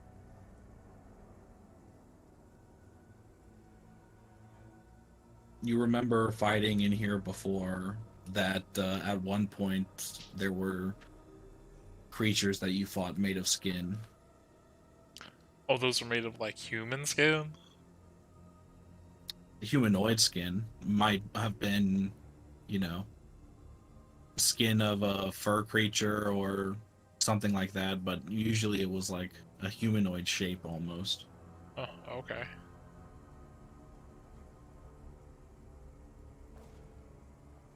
I guess as I step back out and I see Hawkins, I would let him know. I guess I found the victims of those things that we killed earlier, the little flesh mite things that were trying to burrow into our skin. Oh, you found the flesh mite's food, then, huh? Yeah, there's 2 dead bodies in here. And as I look into this one, would I be able to tell that the skin is off of all those up there? Yes. Yeah, I guess this was where they kept their little food supply.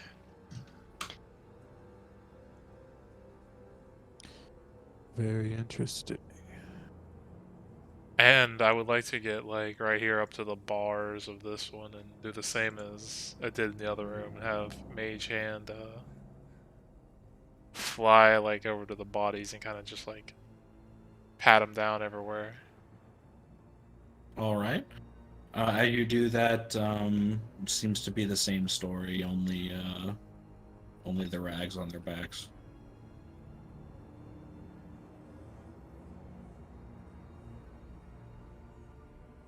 Huh. Well, I don't think there's anything in here besides just these dead bodies. Um, if I were to look down at the sewer grate that's like right below me, Mm-hmm. would I see and or smell or whatever kind of like same air of the place we were just in earlier where the portal kind of took us? Not exactly. It smells bad for sure, but it's way more irony. Irony, okay.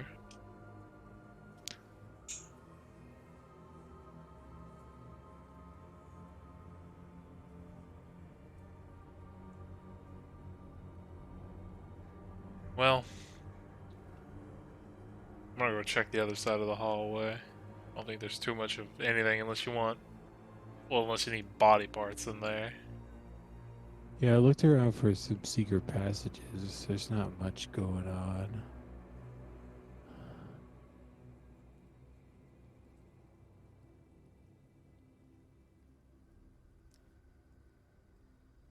Do these cells, as we get over here, look a bit more like, I guess, fancy than the other ones? Because I see they have, like, whatever the fuck that is right there. Sorry, 1 second. Say that one more time. I was saying, do these cells look a bit fancier than the other ones across the hall? Because they have, like, a little water, whatever the fuck that is right there. Yeah, it looks like the other cells are just kind of like places for bodies to be stored, whereas these cells look more like actual prison cells.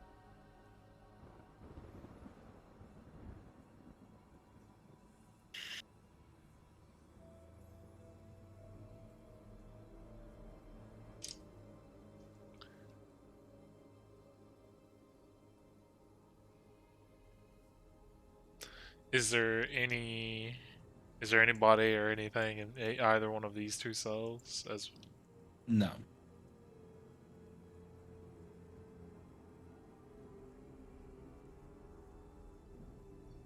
You remember that this room is where most of the zombies and skeletons came out of when you were being pincered.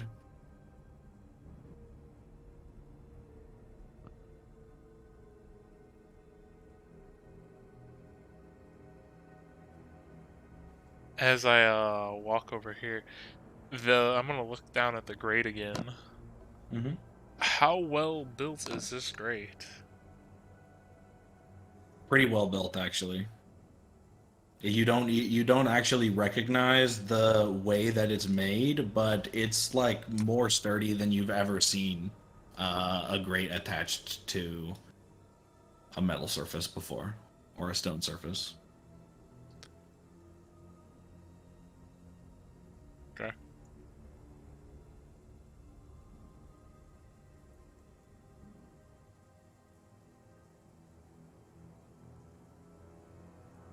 You know, wait, let me ask, because we had the fight, I think, last session. Did we leave any undead alive? Yes. I would turn to Hawkins, and as we're like, because we've been strolling through here, we left undead alive in this hallway, I believe.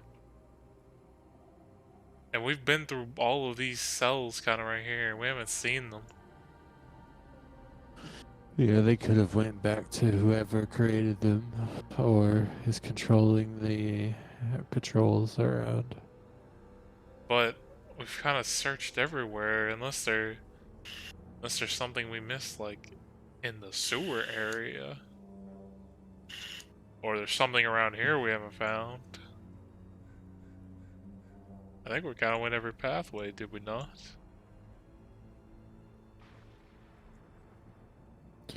Thought we did. Do I remember any pathways that we didn't go down? There's a door you didn't open. Can I open that door? Where the fuck is it at? He asks, not knowing. Right here.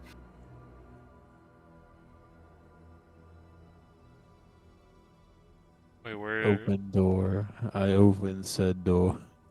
Yeah, I don't even see the door you're talking about. It's so fucking. Wait, can you not see in here? No, it's pitch black. Oh shit. Okay. I can't see One jack second. shit. Oh yeah, now I can see it. Yeah, if that was there, I would have definitely been like, "Hey, what the fuck's in here?" Yeah, this is a pretty spooky door. Yeah, so in here there's a couple of cages with skeletons in. There's what seems to be some large circular torture devices towards the back wall and another door.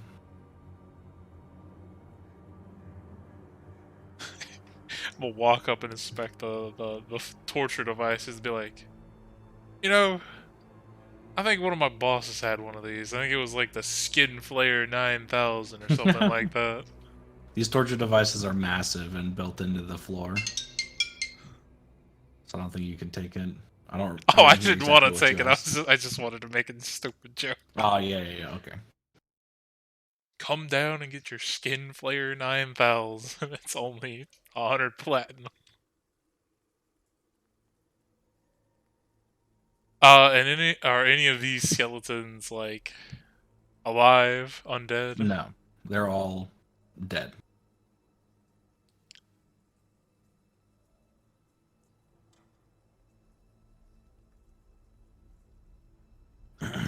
Well, I guess let's go through this other door.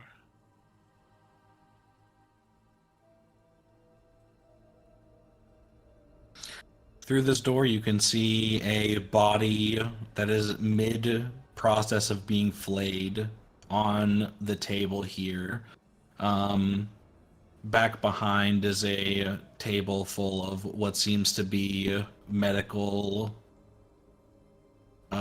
implements of some kind, and there's a large chest in the corner.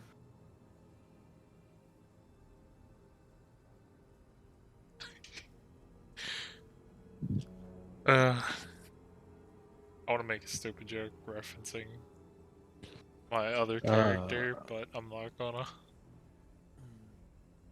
I guess, is there any, like, traps or anything on the chest?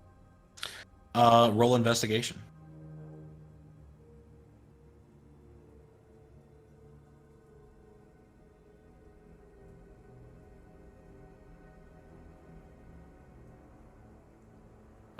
You cannot find any traps of any kind. Is there a lock on the chest? No. Is the chest actually a chest? Yes. I think we would have found that out when we touched it. I never said I touched it.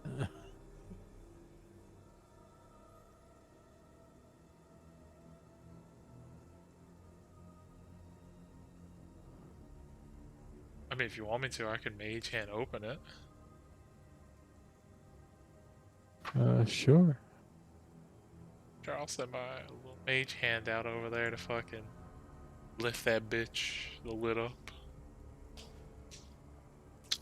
As you open the lid, you see what appears to be a body curled up at the top of the chest. Ah, the body part storage. No, it's a whole body, and it actually is like wearing medium armor. It's got 2 short swords, a bow. It's wearing leather gear. It looks like a member of your army that would be. Excuse me. It looks like members of your army that you were drafted into that belonged to the scouting and ranger corps. in the way that it's geared out, and you recognize it as a tabaxi, like, and it also like looks alive, but it's not moving. Oh.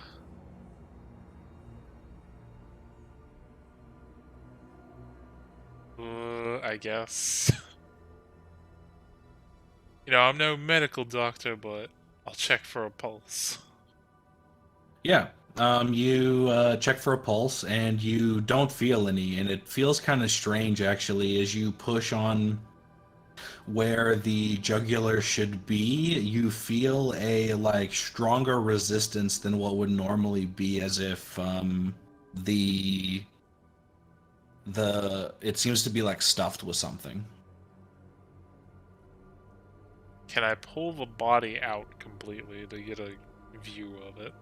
Yeah, you pull it out completely, and it's pretty stiff and in its position. Like what like pose we talking about? Is it like fucking It's kind of curled up in the fetal position right now. Just straight Dio pose. Just... I mean, are you gonna try to move it into that pose? come on here, no, but you said he's wearing leather armor and stuff? Yeah. Uh Hawkins, do you want leather armor or No, I think I'm fine. I have my metal skin to protect me. I mean, it can't hurt to have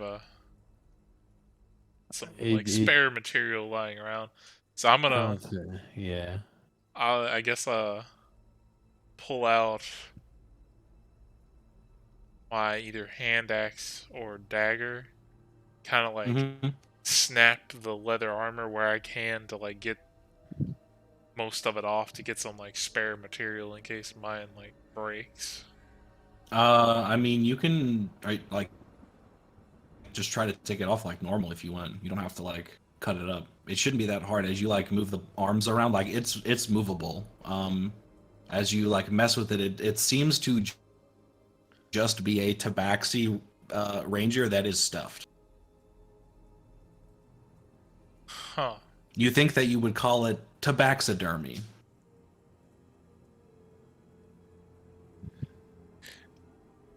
Out of game, just a lone gunshot. No, I'm kidding. Uh,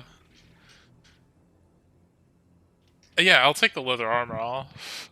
And also, while I'm doing that, since you said he was from like the army we were with, He is not from there. He's the gear that he's equipped with. You see that, and it makes you think of the ranger corps of the army that you were drafted into. okay. Well then, There's no like insignias or regalia to denote well, what I was gonna say is allegiances of any kind. while I'm like taking off the gear and looking through his shit on his body, does he have any like dog tags if we have those or anything kind of like that? Just to, like, even if he's not the actual person, like maybe he has dog tags or anything kind of like that as like, hey, this gear belonged to a person of the, you know, whatever the fuck. No, there is no dog tags, necklace, or thing of any kind to denote such information on the body. Okay. And you said, but I know he had a bow. What other weapons did he have? 2 short swords. Yeah, fuck it, I'll take him as well. Never know when you Alright. need to throw something at somebody. There is more stuff within the chest.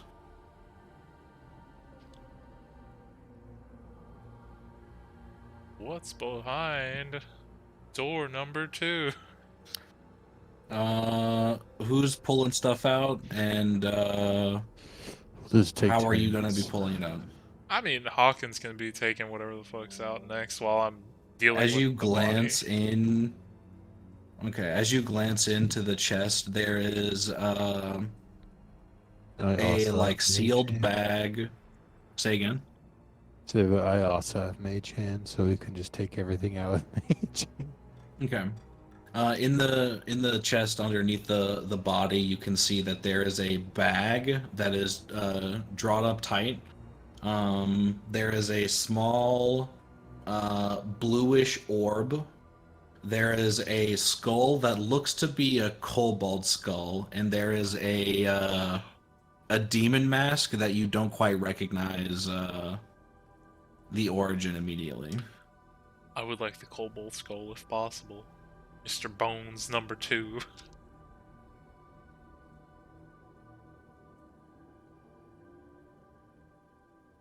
Okay, I think I'll just take the sealed bag. All right. Give me a few. I gotta add some handouts. Do you mind if I fuck around with the mask? Uh, you can pull the mask out. Well, no, I was asking Hawkins if he. Okay. No, you can fuck around with it.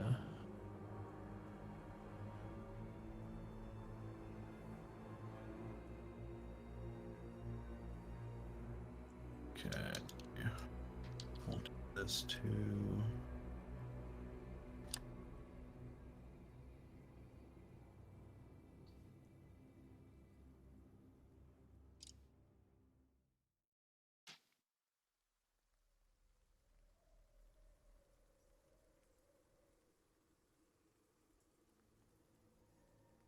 There's the text. Okay.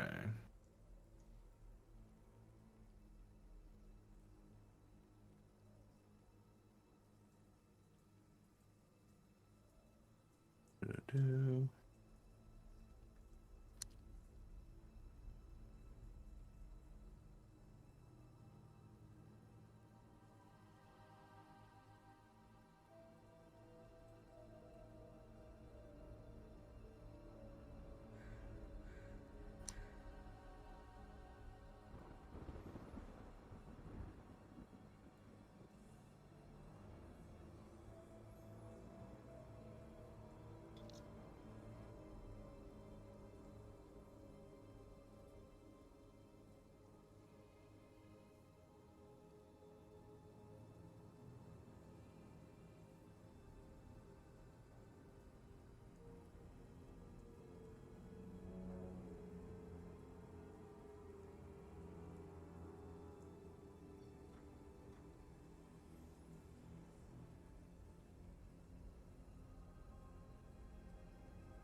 Okay. So, Den, you take the bag, and Ajax, you take the mouse or the mask. Sorry. Yep. Um. So as you, uh,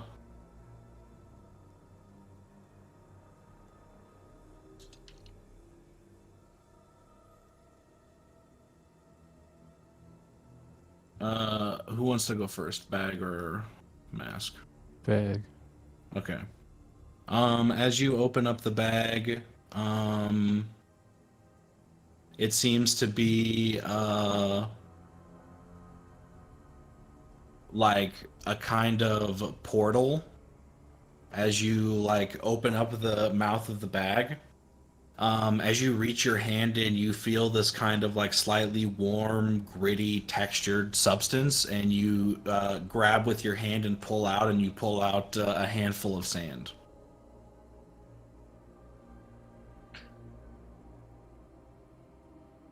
Is he literally gonna get Dale Dribble's pocket sand as a fucking weapon? Maybe. All right, yeah, I'll just tie the bag back and stick it in my waist. Sure.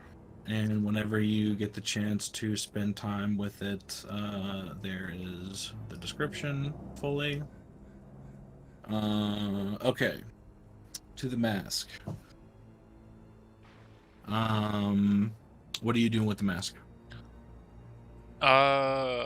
First, what color is it before I do anything?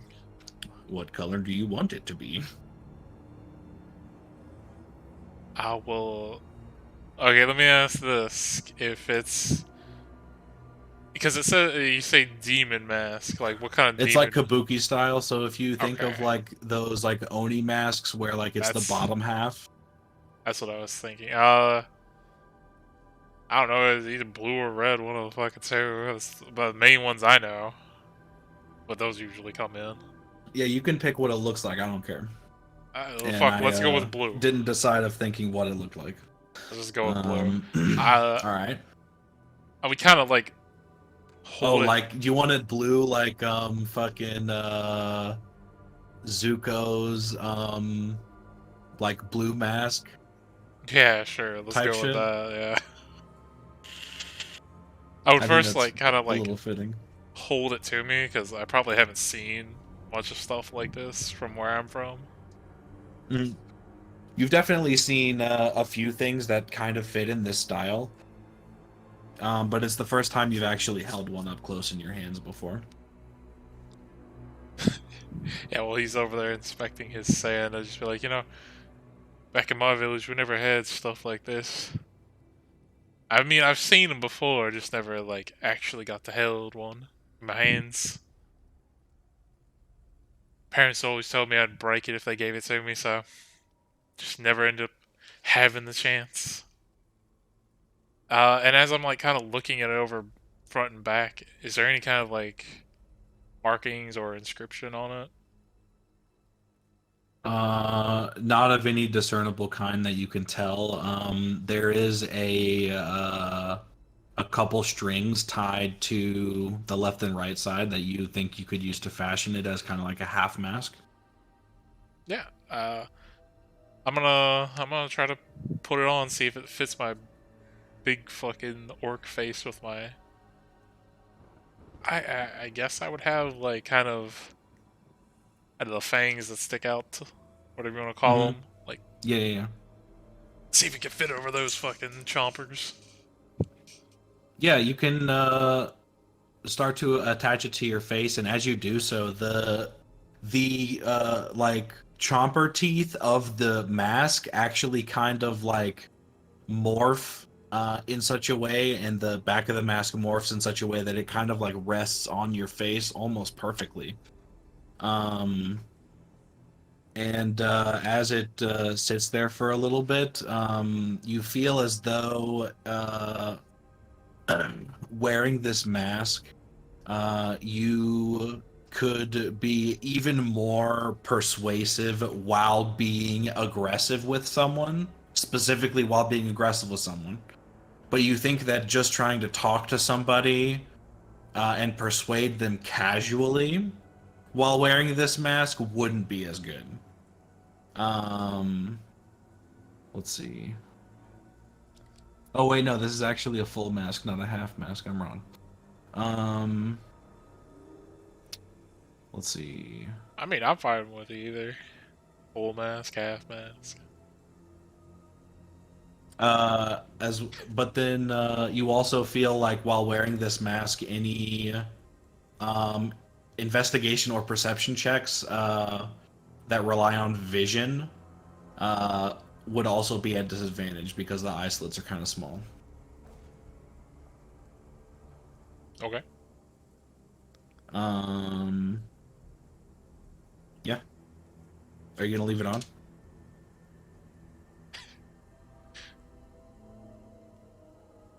I turned.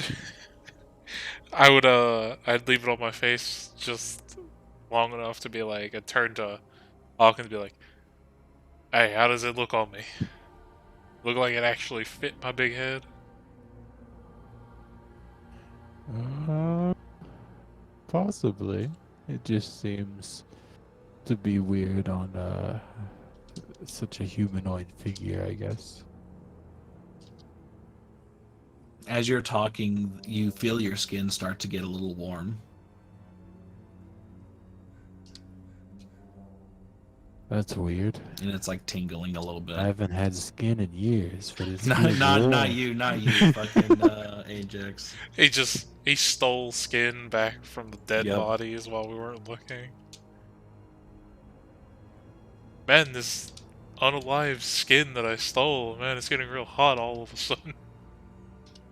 There's still the skull and the orb in the chest. I'll pick up the orb and kind of try to study it. Yeah, as you spend time with the orb, you feel as though it gives something. You feel as though it's like what the fuck? Oof. You feel as though this is one of those objects that a master of a household would have if they have a lot of servants. This orb seems to vibrate whenever somebody talks with hatred or malicious intent towards you, as long as they're, within 250 feet or so.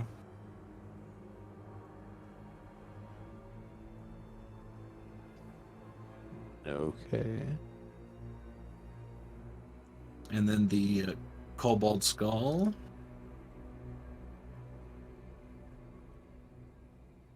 Is it actually going to be an item or just a skull? Who wants it? I told him he could have it. Yeah, Oh, okay. I would have picked it up because I would have been like, yes, another skull dead right next to Mr. Bones. As you pick up the skull and you kind of admire it a little bit, you start to like attach it to where you have Mr. Bones attached, and you give Mr. Bones a little pat and rub on the head, and then you pat and rub the kobold skull, and you feel kind of not refreshed, but like you feel as if like you're a little lucky.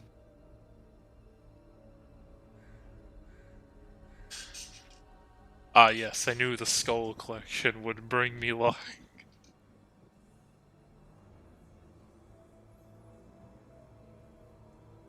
Did you see the skull show up as well? No, you didn't. No, nothing popped up. There you go. One reroll of a d20 per day. Okay, that's cool.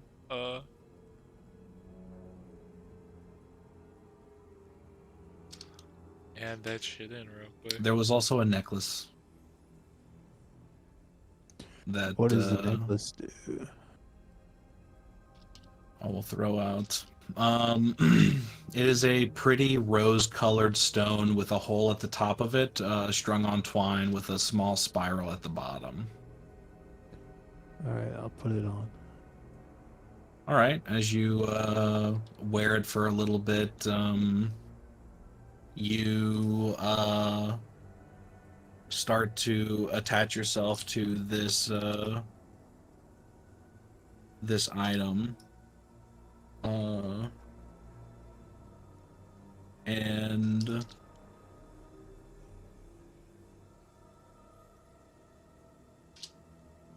you discover that it is a periapt of porcine attraction. It's an amulet that makes the wearer adorable to pigs, boars, and similar beasts. The animals will not harm the wearer, nor are they romantically interested. Instead, they simply cuddle up to the wearer and stare at them lovingly. Right up until you said that part, as soon as you said, like, the first bit, I was like, oh shit. Yeah. The pigs are gonna want to fuck them. romantically. Nope. Very explicit. Not romantically interested at all. It's like that fucking me. They had us at the first part, I'm telling The pigs are very much looking for platonic cuddles and pets.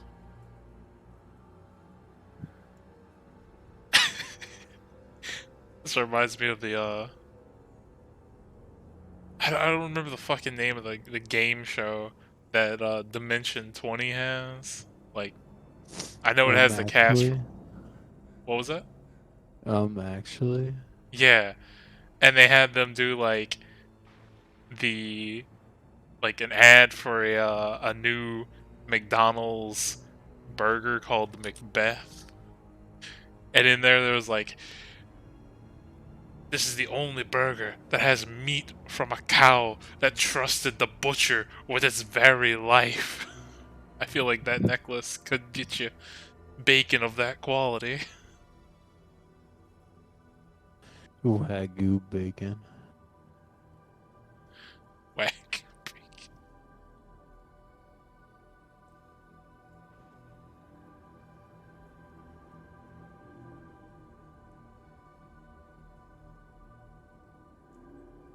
So if I leave the demon mask on, how hot is my fucking skin getting?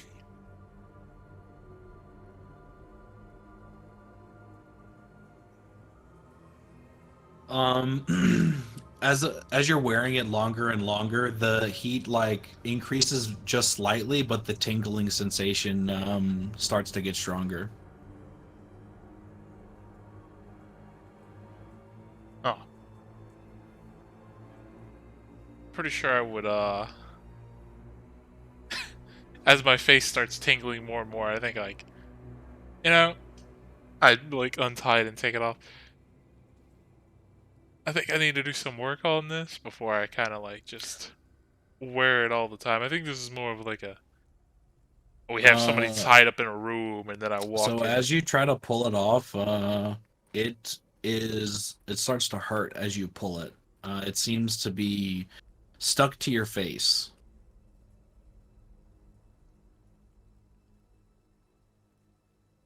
Oh god, it's like the scene from The Mask. Gotta fucking rip this bitch off.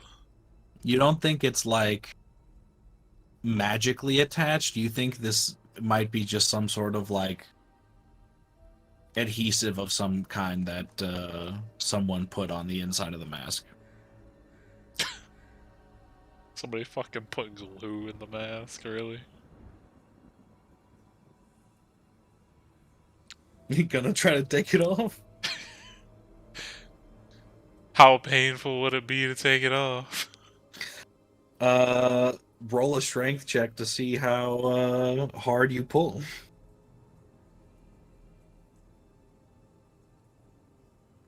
Natural Damn. 20. Did you have any facial hair? Uh, I guess I did. Yeah, I would assume I had some kind of beard. Your beard, eyebrows, your sideburns would still remain. But your chin area, jawline, eyebrows, mustache, anything like that, all of that is ripped from your face as you pull off this mask, and it stings a lot. Go from a fucking rough, rugged orc to fucking just babyface Magoo. As I see that like rip off and all of it in the mask, I would like grab one of my, I'd grab my hand axe because I'd be able to see my reflection and that kind of just look at myself now. Yeah. And as I like see all of my glorious beard just get ripped off, I'd just be like, okay, I know it's my fault that happened, but I need to kill something now. I have a lot of outward anger that needs to be expressed.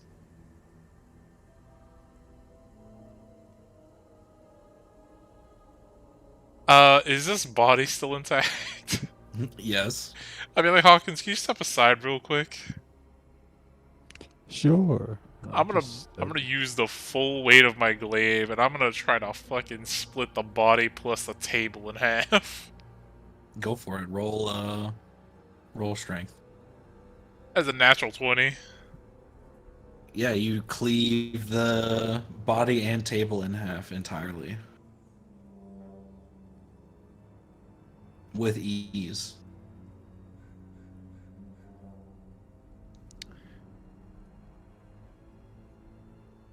As I like pull my glaive back up. Well, that was satisfying. I think I need something alive. I'm gonna go find some dead body, like someone dead or something to fucking kill. I need something to take my aggression out on. Yeah. If you roam around, you can roam around the entire area again. It has been completely purged of undead.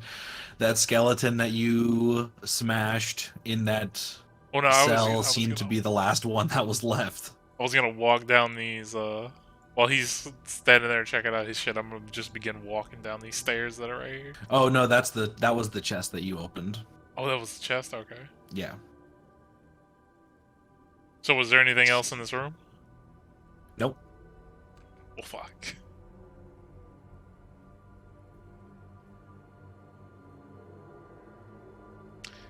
So, besides that was...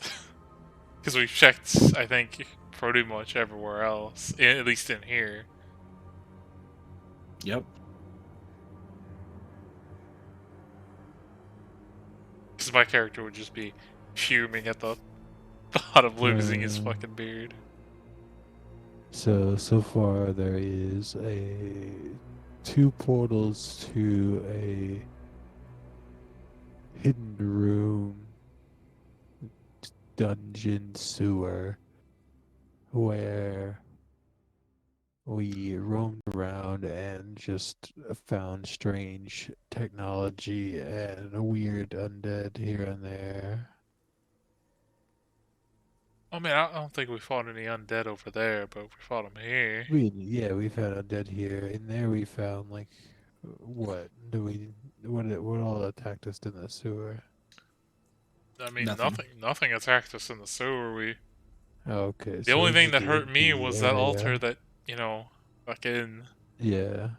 bonked me Yeah, in the you head. had the altar, and then you had the weird weapon experiment.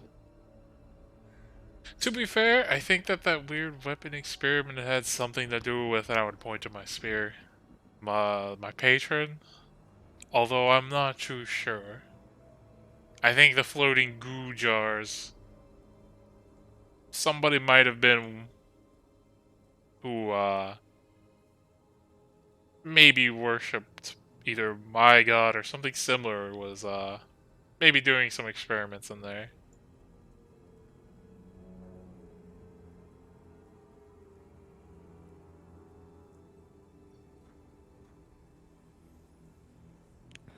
Okay, well, we could always go back and see if the door just thinks we're good, and we can go to the third area. I mean, I think we explored everything. I don't think there was anything that we missed. Yeah, worst case, we'll come back with more people and thoroughly scour it. We can bring a horde of goblins later if we need to. Yeah, it works for me. All right. You guys head back out and find yourselves back in the lobby. As you come out, you start to hear a loud jingling sound that is distinctly different from the jingling that you heard in the sewer. It's more of like a clanking of like junk smacking around. And as you get into the lobby, you see the door on the opposite side of you close.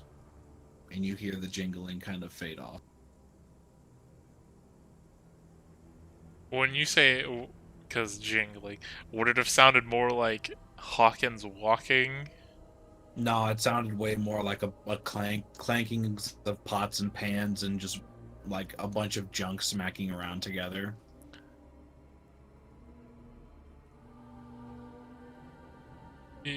Hawkins, you want to tell me I'm not the only one who heard or slash saw that door shut? Yeah, you saw a kind of like the back half of a man like disappear into the doorway and close behind him. Or, And you also like smell the like a light hint of tobacco smoke in the air. I would say that's the hawk. It's just be like, oh yeah. But before even worrying about that, is there, besides food on this table, is there any like water or anything? Yeah, there are a couple of different drinks with refreshment. I'm gonna pick up the one with water, and I'm gonna pull out the fucking mask, and I'm gonna pull out some of my. Let's see, what the fuck do I have? Yeah, I have some commoners clothes, and I would just like to pull those out, or at least like rip off a piece of it. And I'm gonna use the Yeah, you think water you could and kind do of like that? just try to scrub out the inside of the mask, get rid of that fucking glue. Yeah, I'd say you can either short or long rest here and like spend some time putting some elbow grease in. Um, you guys know that you feel safe in here. You don't think that anything violent can really happen in this area. Like it feels as though like it's enforced that violent things are not allowed. So you feel like uneasy if you think about wanting to do something in that manner while in here. But um, yeah, so y'all can do that. You can spend some time getting the glue and hair and stuff out of the mask, and then decide what you all would like to do from here.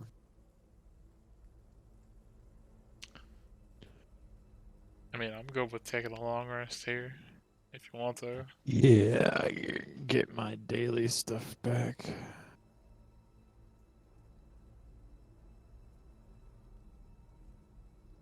Yeah, when not sleeping, just vigorously scrubbing the inside of the fucking mask. All the while just doing it very angrily.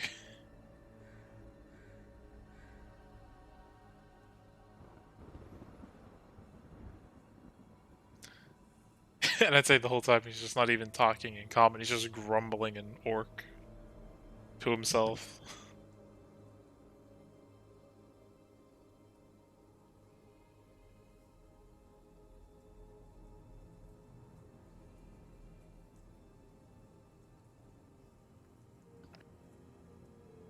All right. Would you all like to do anything else in here, or go somewhere else? I'm fine with going somewhere else right now. Yeah, same. I would also, once we actually like get up, make sure to grab some kind of food here for breakfast. Yeah, you can grab a nice full English turkey laid out and have a solid meal.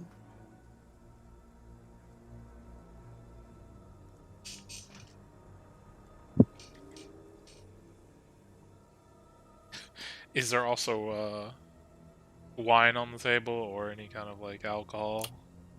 Yes, there is. My character would have about, just because he's pissed about losing all his fucking facial hair and shit. Mm-hmm. Probably have about like 3 or 4. All right, you find yourself starting to get a little tipsy. Nice little buzz going. Feeling a little bit lighter in your step, a little bit happier in your mood. Your mind's starting to wander towards what the fuck's actually going on in this place rather than the loss of your facial hair.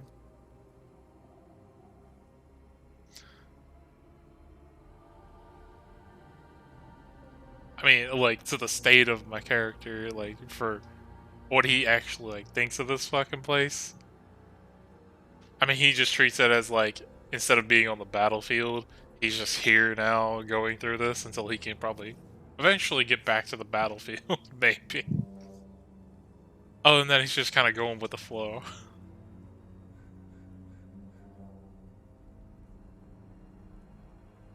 I was more talking about like your mind is like wandering off to like how strange thoughts of how weird this place is, rather than focusing on your facial hair. But yeah, what would you guys like to do?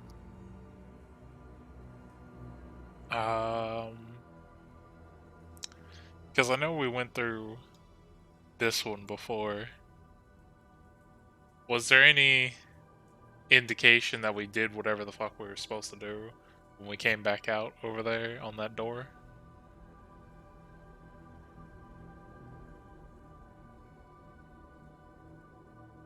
So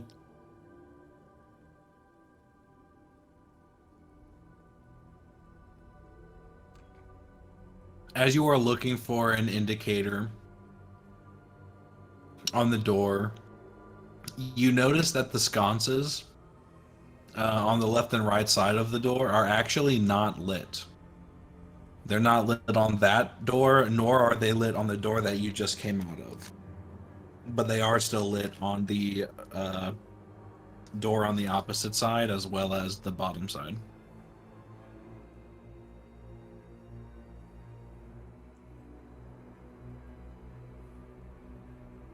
Well, I guess that's a good sign that we did something.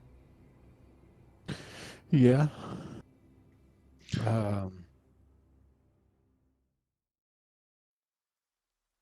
Also, did I manage to get the glue out of the mask? Yes. Good. From here we can check out the beginning of the next room, potentially, but I don't want to get stuck in there just yet.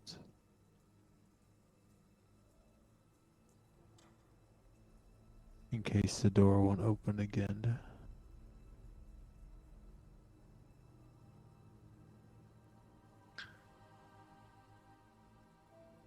Well, I mean, even if it won't open for us, that don't mean other people can't get in.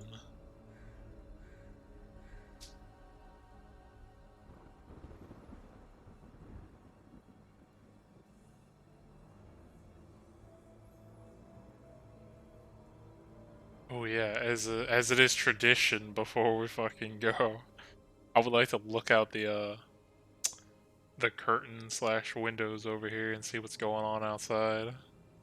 Yeah, you can see the camp out below.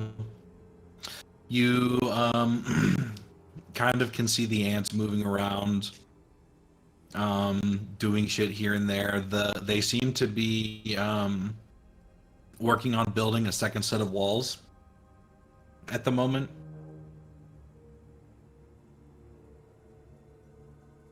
Reinforcing their defensive position around the tower. And that's our army, right? Or the You opposing? can't tell from this distance.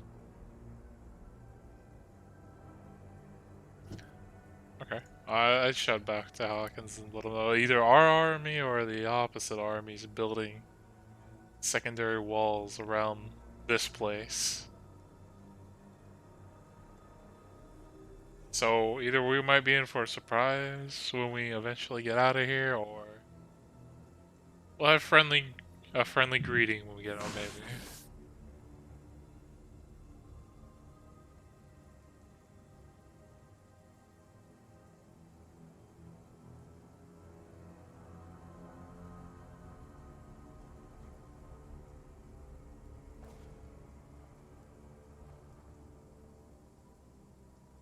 And we were told that this bottom one is an exit, right? Like just to leave this place. That's where you came in from.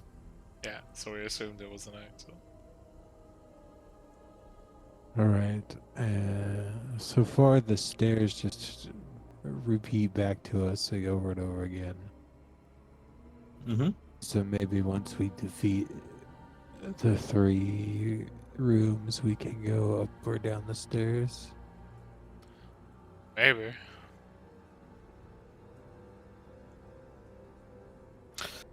So as you guys go over and open that door,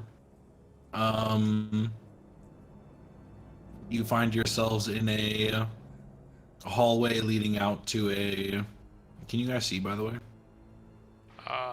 Where would we be at? I don't think At the bottom. I don't see jack shit. Okay. Well, something flashed there for a second.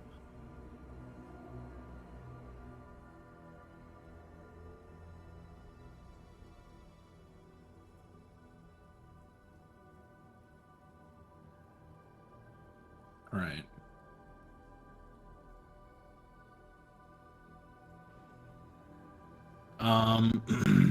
You guys come out into a short little hallway that leads into another set of double doors. As you walk up to those double doors, you hear some humming emanating from the room on the other side. If you open the door, you can see that there's a reception desk with papers scattered about. And it seems to be a nice place. There's a few displays, one with a scroll on it, one with a book kind of floating. You see a few statues off in the distance, as well as some pretty tall bookshelves, and then another set of double doors behind the reception desk. Are we supposed to be able to see anything? Can you not see anything? No, I think I might have to put my token down because we've had this problem before. Yeah, I put your token down. Yeah, I see the reception desk and everything. Yeah, I don't Yeah, see I didn't shit. put any walls on this, so Yeah, I don't see anything. Just try pinging where, yeah, ping if you can. Where supposed to put this? Let's see. There, now I can see. okay. I don't know why it does that.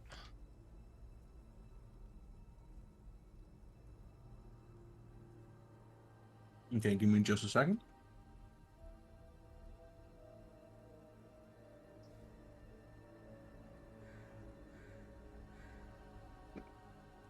Well, I can definitely say this place looks a bit fancier than the last couple places we were. Except for maybe that space room.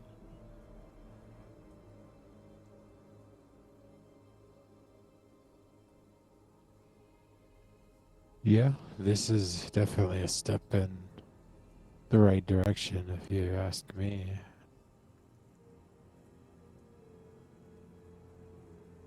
Back to books in the library. We've been stuck in wars for a while.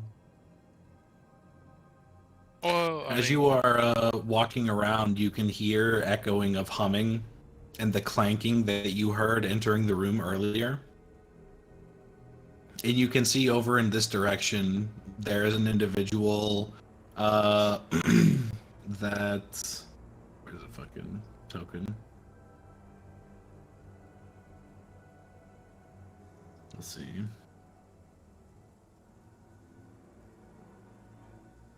Close enough. Over here is an individual that is wearing a tattered grayish fabric, and they have a backpack with the bits and bobs strapped around. They're also like covered in ropes that they have various items just on their person, and they're like humming and walking around, just like idly strolling. They turn back over and they notice you and they start to approach you. Just casually with like a smile on their face. They're kind of waving. They don't seem hostile at all. uh, while he's approaching, I was gonna say, well, I don't, mind libraries. I think I still much prefer a battlefield than kind of just stuck in a room reading books all day. What you talking about, battlefield? He says as he like strolls up. His like accent is like absurdly harsh on your ears. My name is Fizzlebang Wonderbung. At your service. And he does like a deep, kind of overly animated bow. And it does a little twirl, and all of his like items on his rope clang into each other, and it's like loud and obnoxious. I have plenty of things to sell to you if you like. This is like... You're mixing so many things together here. You're mixing the fucking Resident Evil 4 fucking what are you buying guy with fucking some street merchant from old Britain. Well, at least our schools. I half expect him to walk up and just be like, "Oi, runneth your pockets, mate." As you look at him, he has gray hair, and he is human, and you can't really tell what age he is, but you guess he's like 60 some shit, 60-ish.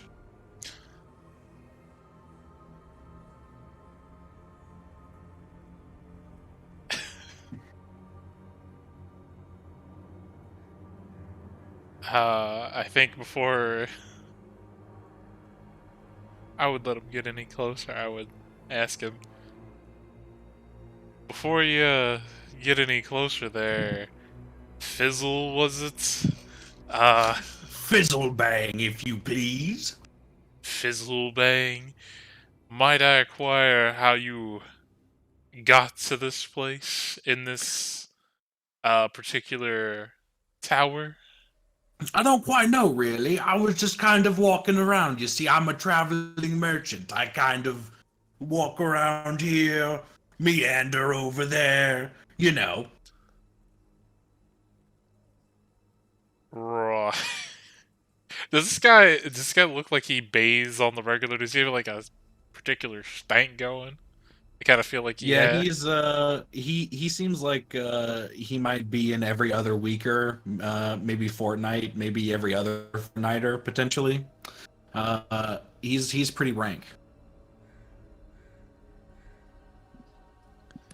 Hello, we are here seeking knowledge of how to get past the level of the tower we are on.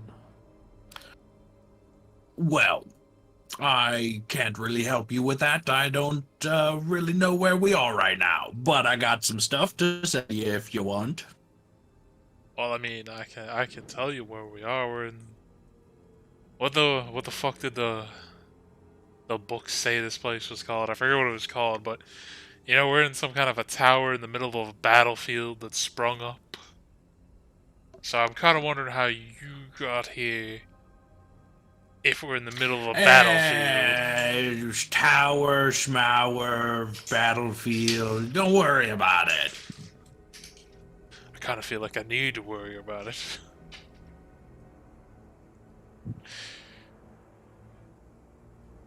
I got some potions.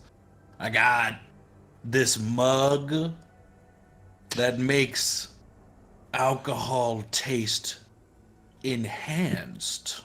I have this loot that let's see.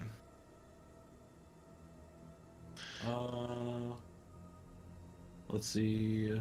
I half expected you to say, I have this mug that makes more mugs.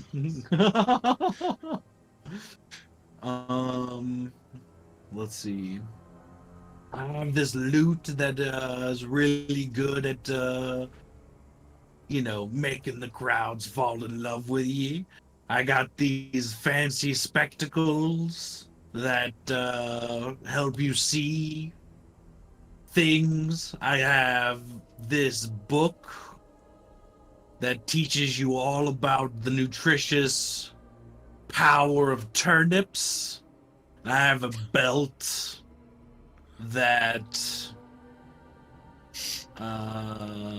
I have a belt that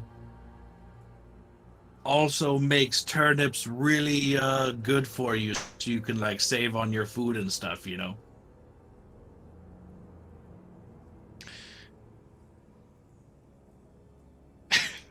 I'm gonna pull out a little vial I have of something, and I'm gonna, before telling what it is, I'm gonna be like, so, might I assume you're a man of who has particular tastes of the, let's say, hallucinogenic kind of persuasion, maybe? Hallucinogentrification? What? I don't know big words like that. Okay, let me use layman's terms. Do you like drugs? Oh, now you're speaking my language.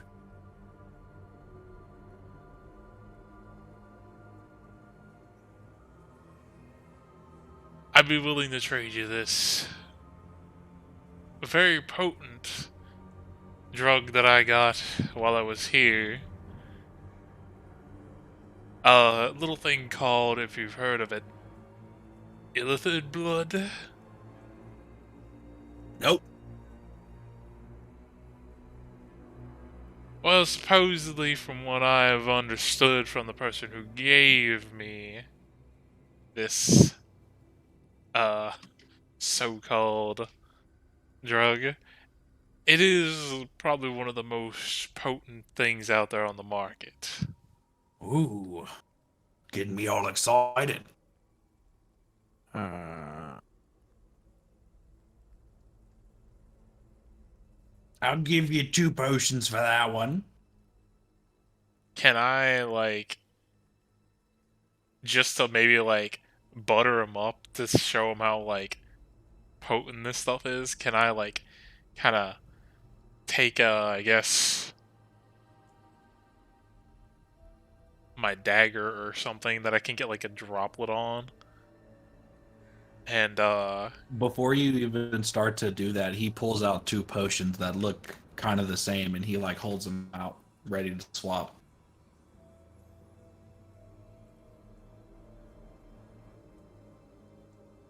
He seems excited about whatever substance was in the thing that you were talking about. I get that, but I'm trying to get him, like, more excited to try to get him. Like, I'm trying to basically butter him up to try to get more out of him once he sees how strong the shit is. Yeah, yeah, yeah. So that's why I was gonna let him try, like, a free sample. Okay. Like, just a droplet to fucking get him hooked. That way he's like, oh yeah, I want more. It's like the coke dealer giving you the first bump for free. You gotta come back for more. So you're just like giving him a droplet to see if he likes it? Yeah, because supposedly this stuff's supposed to be like. Didn't the guy tell me it was like very, very fucking strong? Yes. Yeah, I would just give him like a droplet of it to fucking take. Yeah. He'll try it, and he'll like move his tongue around in his mouth a little bit. It makes my mouth feel weird. Fuck it. Here. 2 for 1. It doesn't seem to be affecting him in any major way. Sure. Fuck it. You know what? I'll take his 2 potions. Whatever. All right. You get 2 potions of climbing in exchange for Potions. that. Climbing. Okay. And when you hand him that potion, he uncorks it and drinks it in its entirety. Immediately. I would kind of like give, like, while I'm putting my potions away, I'd kind of give him a look, like, given the knowledge that I was given, I'd be like, Damn, he's gonna be tripping balls here in a fucking minute.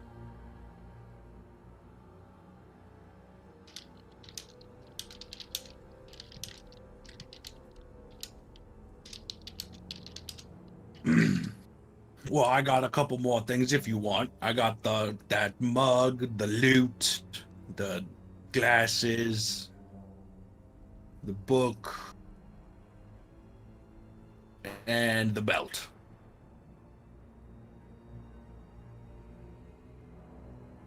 What did the belt do again? Uh, it, uh, it makes it so that turnips are really nutritious for you, so you can save money on your food expenses. But aren't turnips already inherently good for you? Well, yeah, I got this book that tells you all about turnips, too. Like this is a set, book and belt for turnips.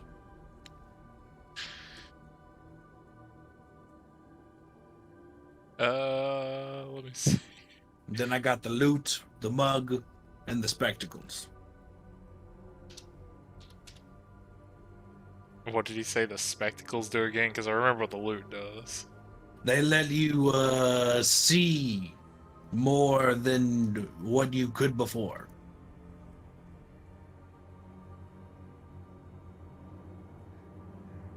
How about... They let you learn the true meaning of what your path you're walking and such.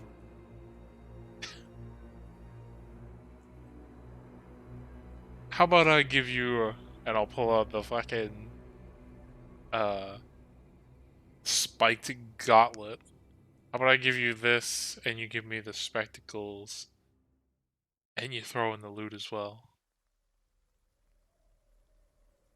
So you want the speckies and the loot for the glove.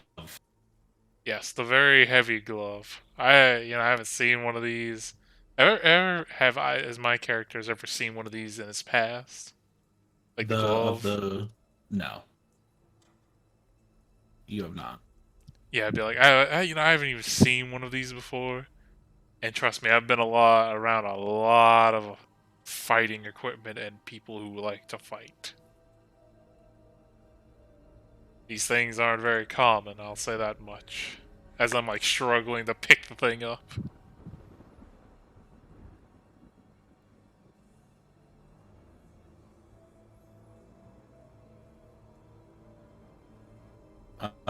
Yeah, he'll hand you the glasses and uh the uh the loot for the glove. Sure, I'll take that. He still has the turnip book and belt and the mug.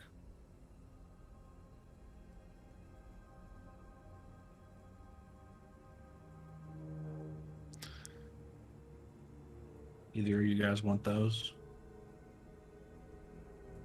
Do you want So it's a turnip and what else? Sorry. So it's a book and belt Book about and belt. turnips.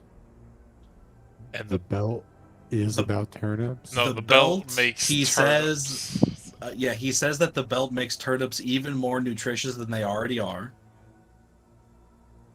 And the book is specifically about a bunch of different ways to prepare turnips, the history of turnips, their origin, varieties, like everything. Like literally the big book of turnips.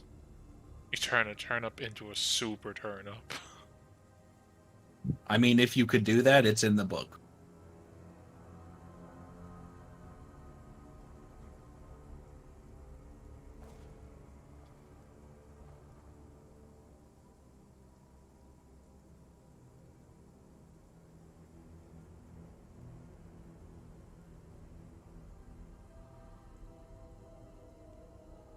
I will trade you this eyeshadow of dark vision for the turnip set.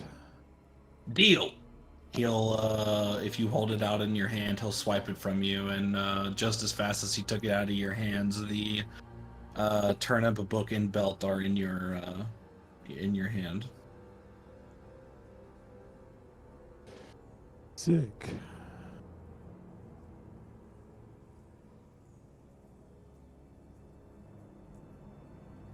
Okay, and then there's the mug, if you guys want it. Okay, would he trade it for 2 short swords? Deal. Fine, I'll take a mug that makes... I'm just gonna put mug question mark.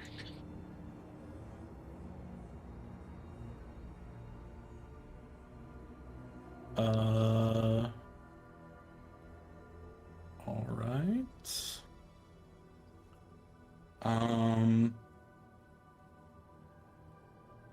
What's up? Welcome in, Andy. This is Andy. He will be joining this campaign in the future. Hello, Andy. What's up? Greetings. Hello. So, how long are you going to be able to stay up, Andy? Probably for about at most an hour. Okay. So, sorry, 1 second. I'm still editing. Shit. So,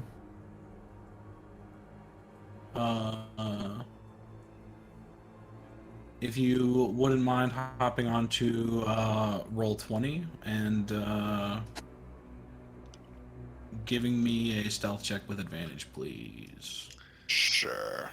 In the meantime, after he trades all of those items with you, he will say, "Thank you very kindly for your business," and he'll start walking towards the door.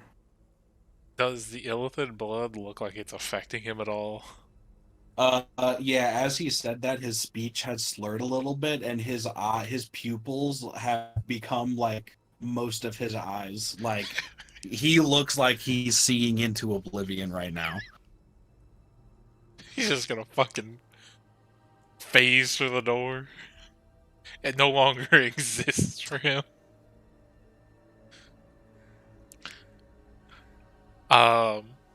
I'm gonna put on the fucking glasses, but before I do, because now my character has a new phobia developed, he's gonna inspect it to make sure there's no fucking glue on it.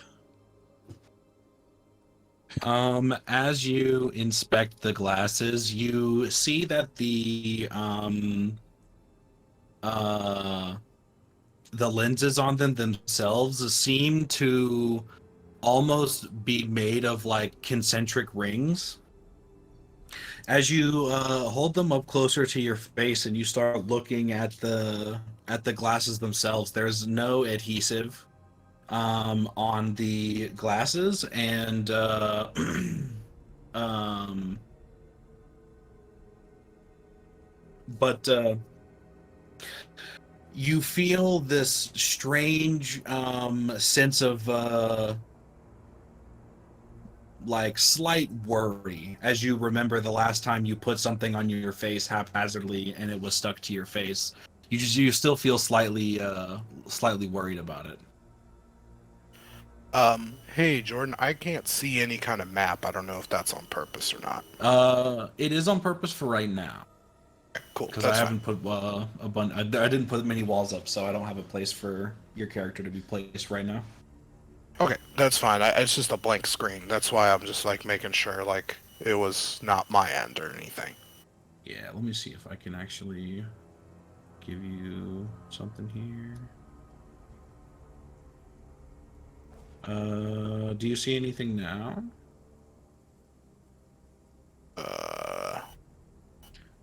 He's It probably would be gonna on the bottom side of the screen. he's probably gonna We have the need to same scroll issue down. I had, where he's gonna have to probably put down his own shit. Nah, it's all just a blank screen right now. Then if you could Oh, cancel that. If you could drag and drop your token, or your character's name rather, onto the where that like green circle just popped up.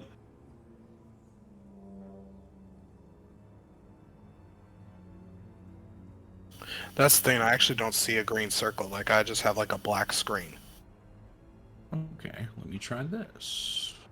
How far are you zoomed out? Okay, there we go. Now I see something. Now it's loading. And it, yeah, so it loaded, but then it went back to a black screen. Saw How about- something, and it went away. How about now? What just happened?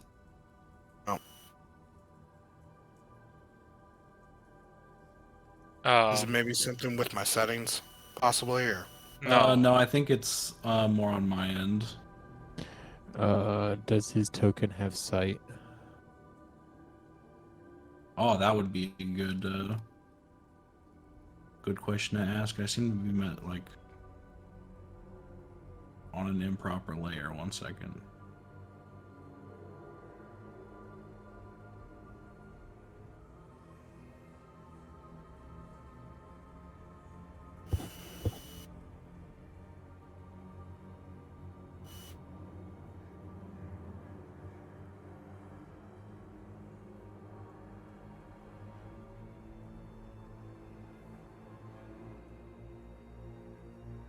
Okay.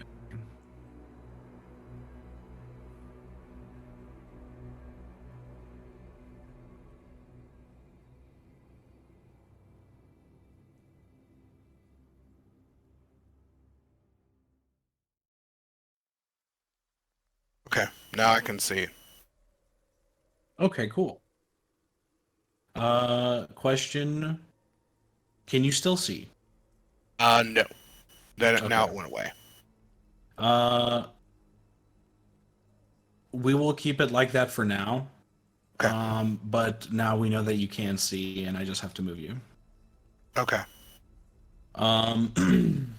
So then, back to the glasses. As you're holding the glasses up to your face, you see you like notice those concentric rings on the lenses. They actually kind of resemble an onion, and you kind of get a like strange whiff of an oniony scent as it's close to your face. Ah, yes. Onion vision. Fuck it, if I don't see any adhesive, I'm gonna put them on. I was curious on what he meant I could see more than there was. All right. You put the glasses on your face.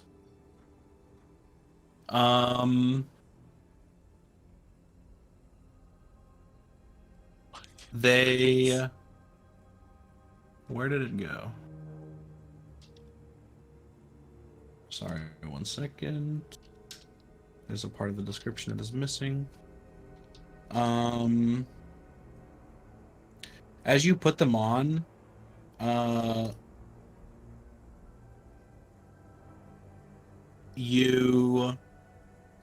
your eyes start to tingle, quite a bit, and you start to cry profusely from your eyes as if you were cutting onions. All further physical actions are rolled at disadvantage. That's all I do. Yes.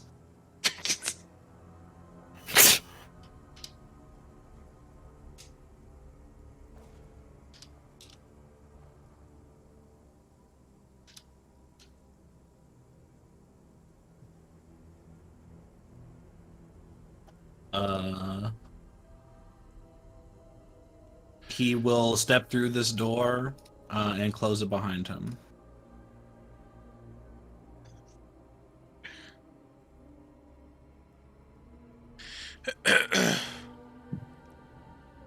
So, are the glasses stuck on my face? Do you try to take them off? Yes. I would say as soon as I Yeah. start like crying. As you reach up to grab the glasses, you start to try to move them, and anytime you move the glasses, you end up moving your entire face. It's almost if they're like cemented to your head.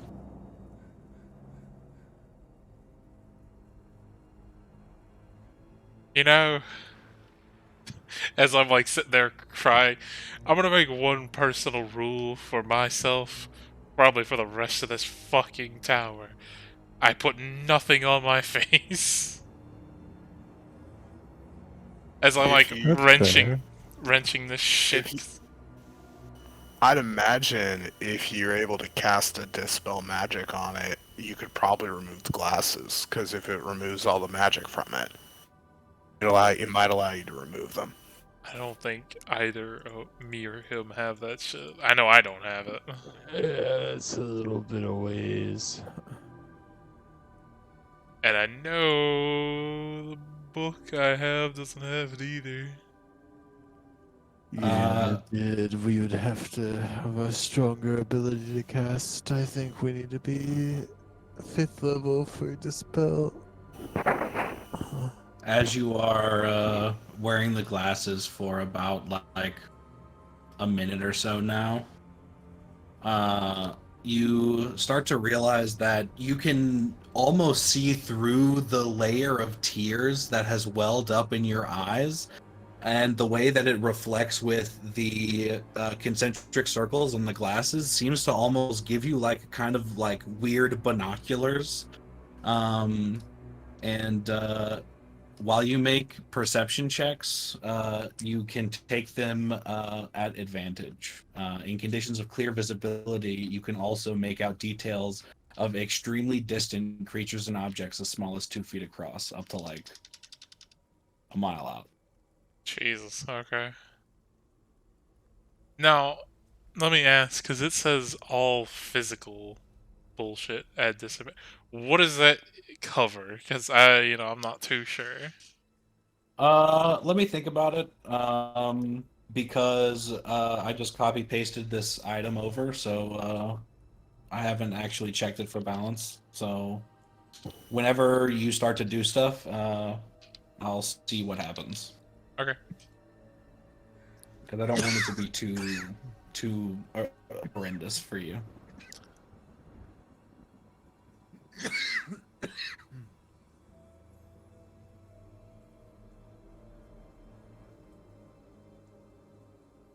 Well, while I'm able to like see enhanced like all the details in this room, because I can see like just like that. Yes. I would turn to Hawkins like, can, because apparently this works with my tears. Can you even can you even water up, or does it use oil for you being a robot? Can you even cry? I don't think I cry. I've never really had a reason to try. Well, maybe we can put that to the test with these later.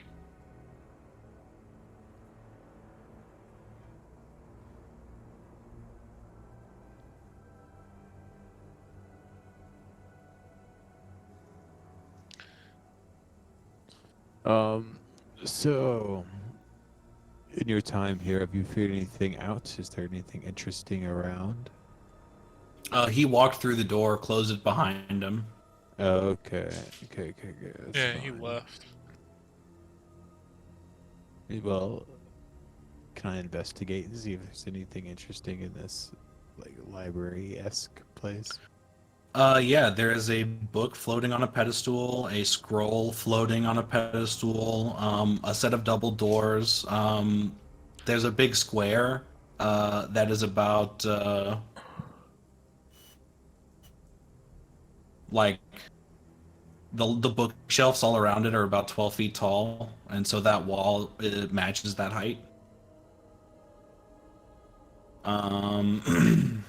A set of doors that are ajar that lead into like what look like a little garden area.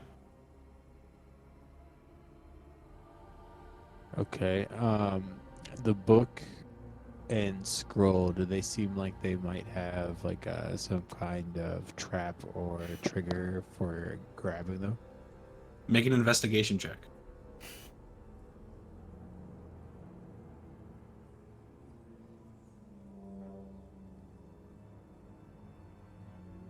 22.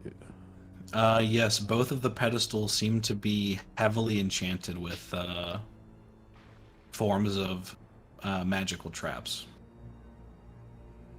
Gotcha. These seem to be trapped. That must make them valuable. I mean, depending on what kind of trap it is, I can just try to see if we can float it out of there with Mage Hand. We can try.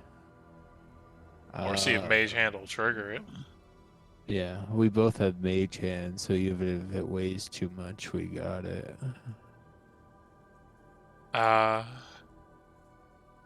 gonna... Is this table bolted to the ground? It's very heavy. It's not bolted to the ground though. It's like 300 to 500 pounds. Let's both use mage hand and from a distance, like grab both of them at the same time. Yeah, I'm gonna cast my Mage Hand, but I'm gonna crouch below the table. That way I have some kind of cover. I'll join. I crouch, cover, I guess I'll go for this one. and I'll go for the other. Let's see. All right. So you guys both cast Mage Hand, and they float out. And they both go up like they're about to grab both of the objects, and you guys are looking at each other to kind of sync up your swipes of these objects. Both of you guys make sleight of hand checks for your mage hands. 14.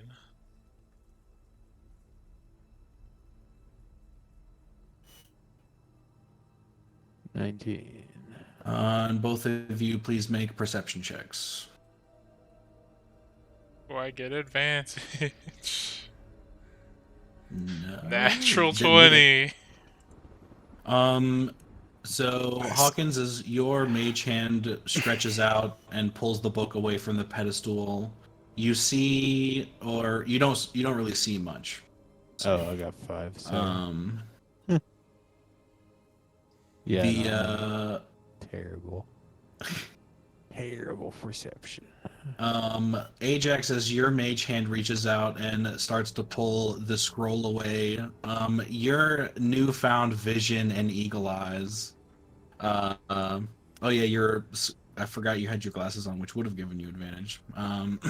But you can see as you're pulling it away that there is this ever so small and thin piece of thread that looks almost like a spider web attached to the scroll. And as the mage hand pulls it away, the small thread breaks. I need both of you to make dexterity and wisdom saving throws, please. Oh, goody. Hawkins, you get the book though. Dex. Nice. And an 11. Hey, what was the second one? Wisdom? Yes. Nice. I can reroll that. All right. Let me ask, does mine fail? Yes, yours will fail. Then- I got a 9. Then you know what? I'll use my fucking newfound Cobalt Skull to fucking give me that one reroll. All right. 1 point higher, baby. Um, so, That's about where I was. I can add a D4 as well. I got a 4. Sick. Okay. So I'm at 13. all right. So, with the pulling of the scroll, a large explosion emanates from the center of the room, as well as a large flash of yellowish light. Both of you succeeded the dex save. So you only take half. Both of you will take 17 points of fire damage. That's halved. That's halved. Jesus. Both of you, though, failed the wisdom saving throw. You guys feel your bodies start to slow and your joints begin to lock up. You feel as though you are starting to slow down. Go ahead and make 2 more wisdom saving throws, please, both of you. Jesus Christ. Question. Yes. Is this being paralyzed? That's what it feels like right now. Well, the reason I ask is because I get advantage if it's paralyzed. All right. Yeah, so if that's the case, then you would have shrugged off the effect. And you would look to your side and you would see your partner Ajax kind of starting to lock up in place. I would say that you can make one more roll, Ajax, and not count that I'll third one. give him guidance. All right. If I'm free. Nice. 20 in total. All right. You start to shrug off the effect of feeling like you were being stuck in place. And Hawkins, you were able to grab the book, and it is a large tome that seems to have 3 separate locks on it. And the scroll is nowhere to be seen. Also, us ducking down behind the table, would that not have given us, like, cover from some of the explosion? From the direction of the blast, you feel as though the explosion actually emanated from beneath you, so you feel like it would have been worse if you were directly underneath the desk. Okay.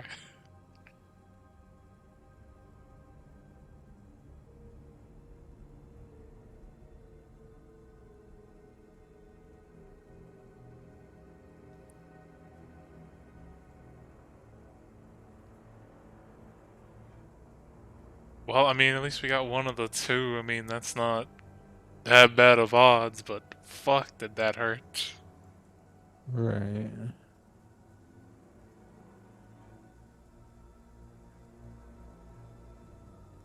You hear a very large explosion on the other side of the door. Let's see. Jareth. And I would like you to make another stealth check at advantage, please. Okay. Hawkins and Ajax, continue on. I would, well, That'd be a 9. Nice. I guess while putting out what remaining fires there are on me, I'd look to Hawkins and be like, did you at least the book okay? The book seems to be fine. I got it all intact. We just seem to have lost that scroll.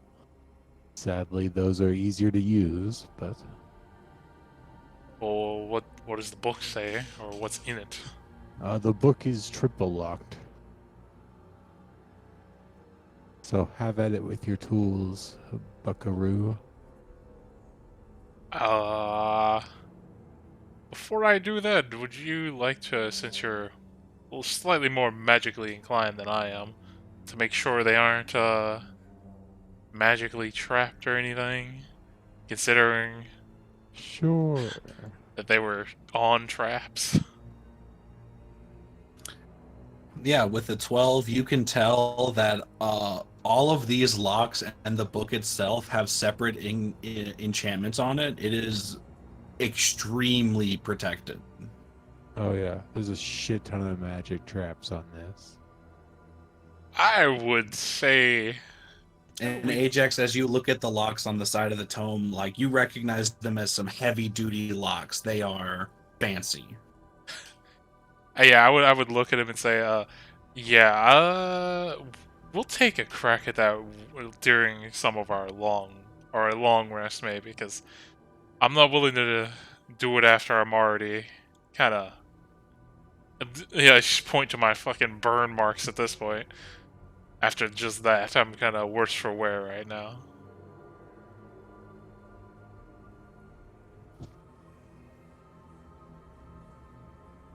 So I say pocket it and then let's Yeah.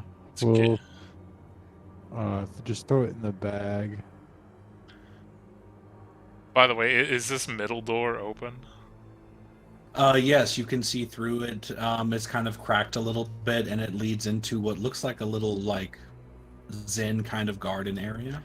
If I see water, I'm gonna go through this door, and if that's water, if I can see it correctly, I'm gonna go ease my burn marks. As you start to walk away from the table, you hear a jingle that you recognize as a similar one that you heard to what was in the sewer, emanating from the door you entered in. Would we both hear it? Yes, you both hear it, but only you recognize it.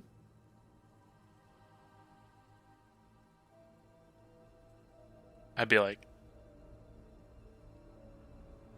I turn slowly back to Hawkins and be like, Hawkins, I don't know if you heard it, but that jingle's back. That fucking invisible Uh, bastard must be here. how are you communicating this to him? Like, what level of voice? It'd be like kind of a hush whispered, but enough to get it to him. Okay. Because I'm like a little ways across the room. I feel like Hawkins would just like start yelling back at him, like, "What? The who's back?" What?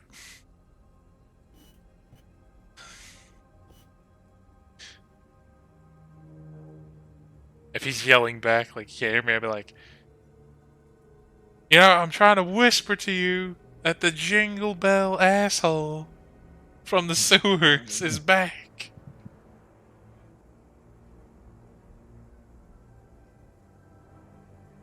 Yeah, I think we're on the right track too.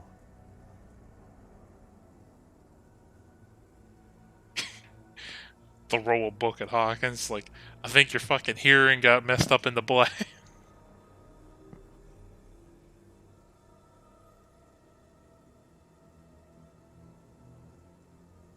Well, we can seek out the sound. I'll start trying to like pick it out and head towards it.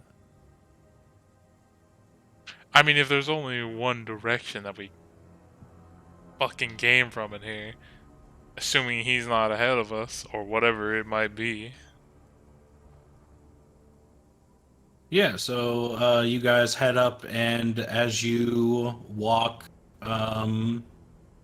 towards the door you entered on,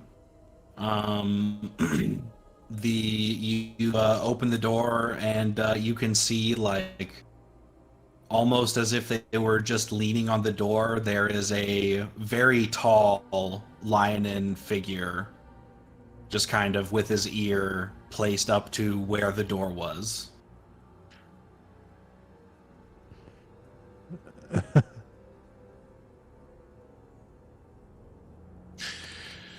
Oh, there's the guy.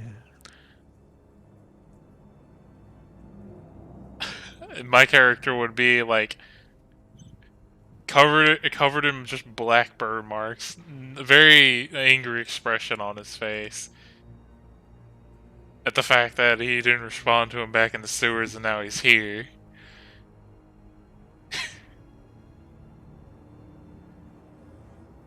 And just because he didn't answer him back there, he would point his glaive at him. He's like, "So you gotta be the Jingle Bell motherfucker who's following us." I stay perfectly still because I believe that they cannot see me if I don't move. Oh, roll performance. I don't have performance. Okay.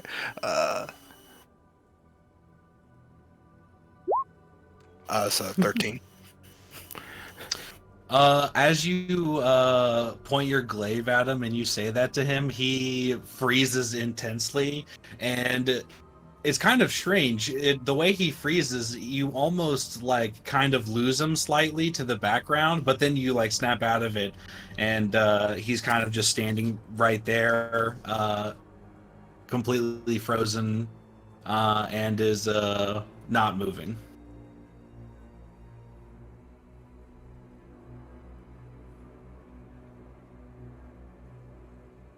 I'm gonna shout back to Hawkins. Hawkins, you have a book I can throw at this man? I mean, I have a lot of books. Here, have this random blank one I found. And you toss him a book from the desk. And then I'm just gonna fucking chuck it at his head. Yeah, make a improvised attack roll. Would it just be just use my charisma stat? Well, are you proficient with books? I'd say just roll a d20 and add your dex. 18. My armor class is an 18. Yeah, that'll hit. Roll a d4. 2 damage. Jareth, your head snaps to the left as a book grazes your chin, and you wince a little bit in pain, but still like remaining still. But your head has moved slightly, removing your like full illusion. Oh, darn it. Darn it, you must be magic to see through my illusion. I mean, I do have onion vision, so you know, that's something I got going for me. But Yes. It was quite as dumb you- of you to put those glasses on. As I you didn't look know. at him now, there are tears just streaming down his cheeks. But you still haven't answered my question. And trust me, I've got plenty of more ammunition where that book came from. So get to talking. Jareth, you don't exactly know what he's talking about because you remember him yelling at you at one point, but you don't remember him telling you to do anything else. You remember hearing another shout, but you couldn't make out what it said. Yeah, I have no clue what you're talking about. I've been following you idiots for the past, 2 weeks now. Yeah, exactly. And we found out you were following us in the sewers. And I shouted at whoever it might have been, apparently it was you, to come the fuck out. And we meant you no harm if you meant us no harm. And you didn't. So therefore, I treat you with hostility until you prove otherwise. I don't gotta prove anything to you. How do I know you're not hostile? Hawkins, give me another book. It sounds pretty hostile to me.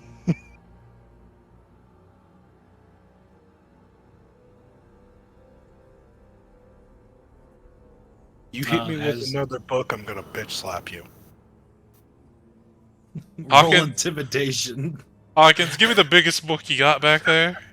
You see Hawkins starting to grab another book and toss it to Ajax. Make And an I intimidation didn't check. do anything. You don't That's control a me. 21.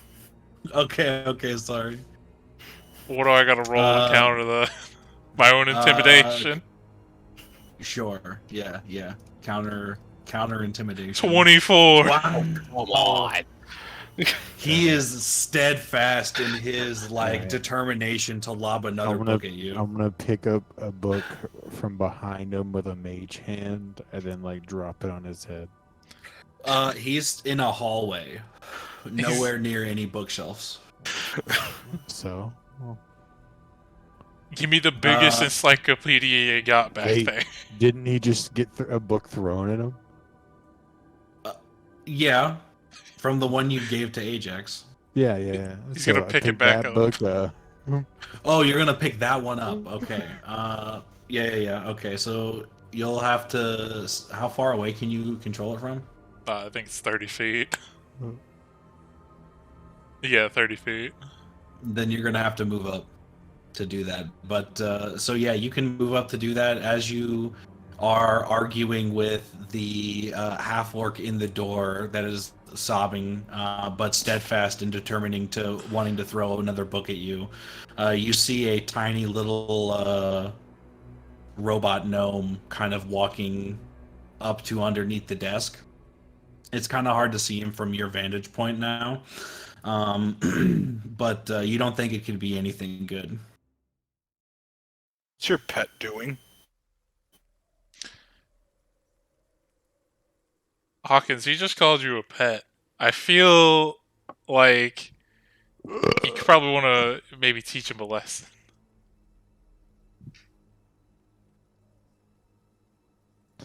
Well, I'm not really a pet. I'm like more a person put inside a machine. But I think he I'm meant sorry. it more as an You've been cursed insult. badly. Sorry, No, I truly thought he was your pet. I'm sorry, you must have been cursed badly. I too I am think seeking revenge. if I remember it, I might have signed up for it. I don't know. That's very foolish of you then. I mean, don't he's know. basically immortal. Maybe. Sort of. This makes no sense to me.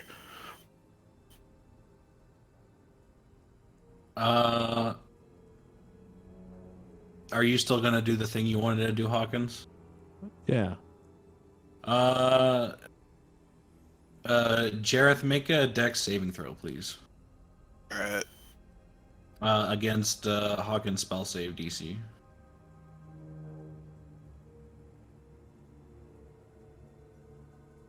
That's a pretty easy one. You did it. You hear the flapping of pages as a book falls from above your head, and you swiftly move out of the way and avoid it from falling onto your head. After that, I just look at both of them and just go, look, this bickering is pointless. I have no quarrel with you. I'm merely going on my own path of revenge. And I followed you here because you might lead me to where I need to go.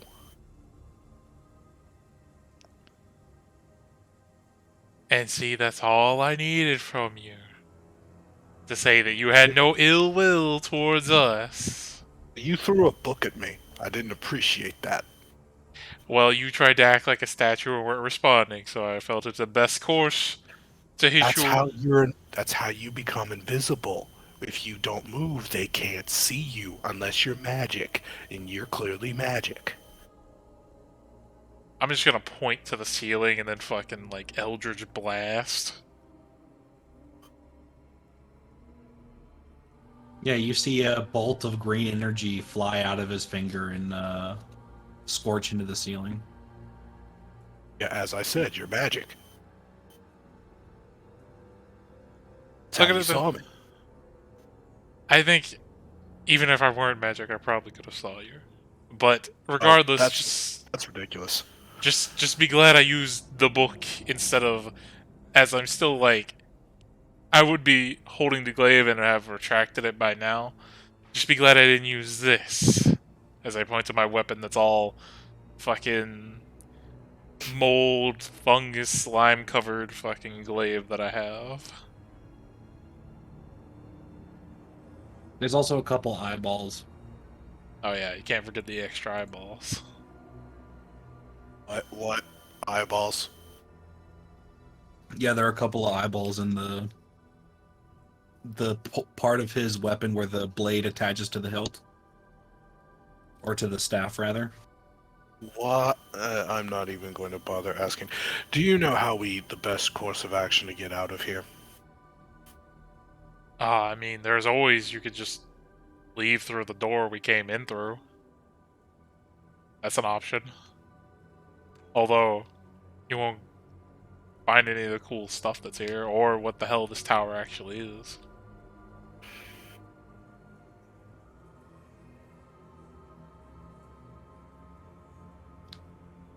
You two seem to be down in numbers, so I'm guessing you probably need some help.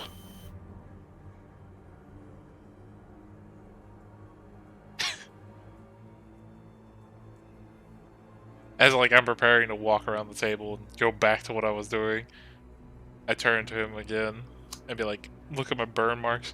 I mean, as you clearly heard from the explosion and see us now, we're probably fine, maybe. You know, depending on the way you look at it.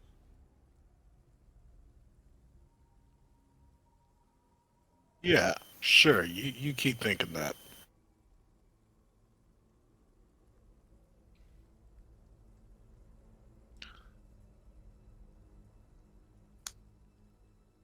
You should be able to control your token now, Andy. How do I move them? You could click on them once you've selected the mouse icon and use the arrow keys, or you can drag and drop. Okay, cool. I'm gonna tell Hawkins as I walk past. I'm going back to what I was doing. I'm gonna go soothe my burn marks. You can deal with our guests. Alright then. Well, you can assist us. It doesn't really hurt, I guess. I don't have much ill will against you.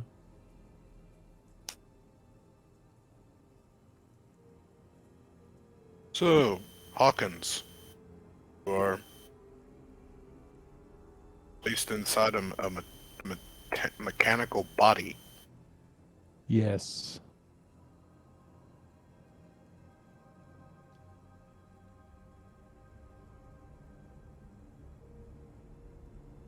I was put here by my school a long time ago in an effort to study the passage of time. So, yeah.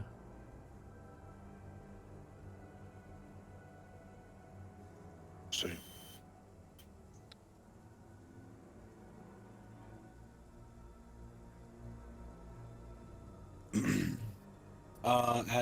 As you wash yourself in this pond, it's very soothing in here. It feels almost though it feels as if you could be reinvigorated by resting in this area.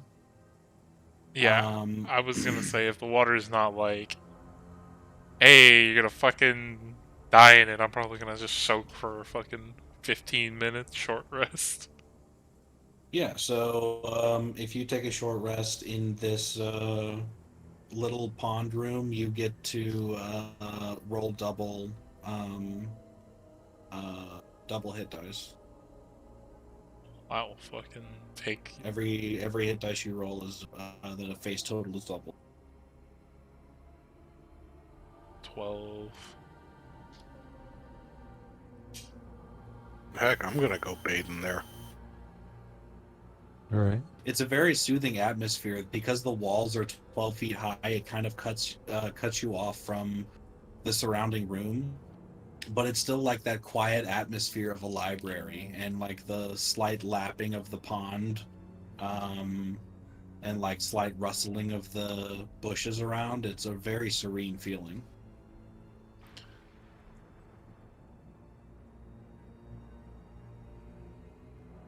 Go ahead, Dan. What are you gonna do? I'll just also do that because I need some health. I'm hurting. Yeah, go for it.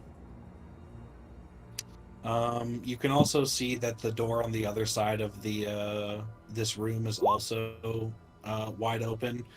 There's a massive window mosaic that you can see out into what seems to be this like very foreign sky that you don't recognize. It's like starry, and there's large celestial bodies at several different distances, um, and then there are 5 different mosaics that you can see on the back end.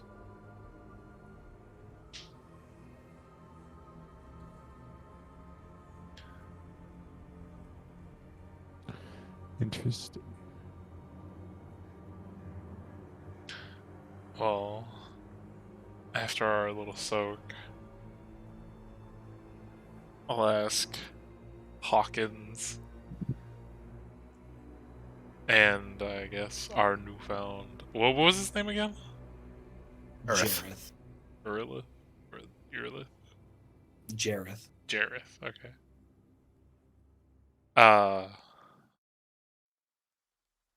Well, do we want to search back there or up front where we didn't get to go yet?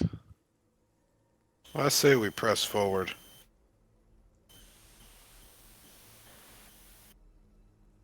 Yeah, we can keep going.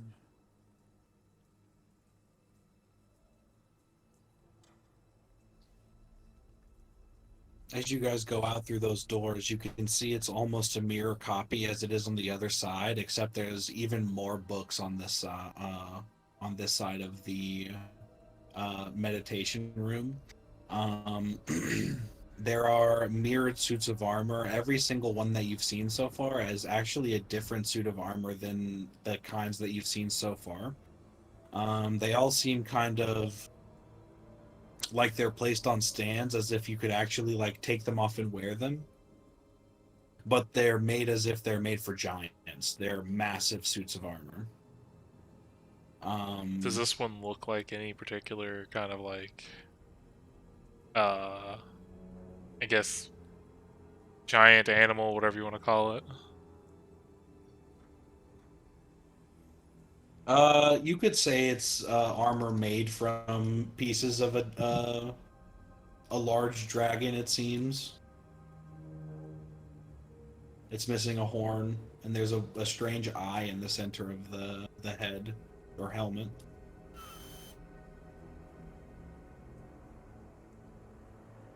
I would like to climb up this thing and get a closer look at the eye. Make a acrobatics check.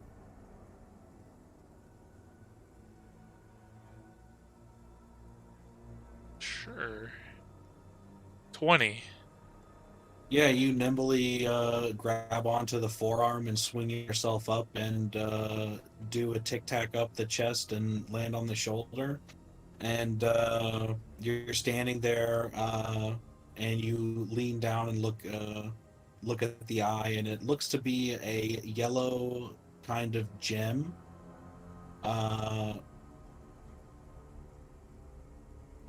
That you don't necessarily recognize as like what kind of gem it would be. Could I try to... Does it look like how well is it in there? It looks to be that it's socketed in from the other side. So like the majority of the gem is actually underneath where it's resting right now. So you think it would actually be it wouldn't really be possible to take it out unless you got the helmet off the stand somehow. Does the helmet look like it's removable? Not really. It looks like it's bolted in some places.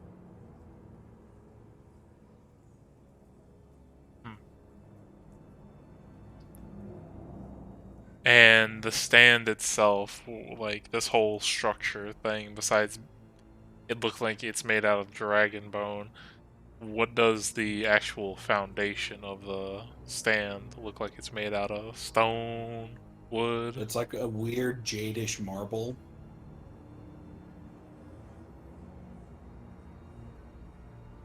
A greenish, tannish hued marble.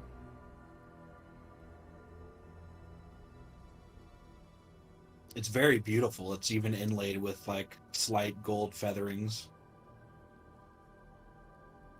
Uh, I would like to, since I'm up near the top, I would like to pour a... Let's do another 1/4 of my vial of slime that is also like kind of acid. Where Um, are you pouring it? On I the I would say probably on the... I'd say if I can spread it around the neck, maybe. as you're looking at it, it seems to be that there's like no real like neck area. It seems as though like it's just like a large helmet and like front and back plating with side straps and shoulder straps to keep it up, and then the pauldrons that cover it. Well, then I guess I'd pour it on the head. Are you taking any like strategy to how you're pouring it on the head, or are you just pouring it on it? I would say I would put it like dead center, and anything that kind of like tries to spill off, I would. Let's see, what do I have that I could use as a spare kind of thing?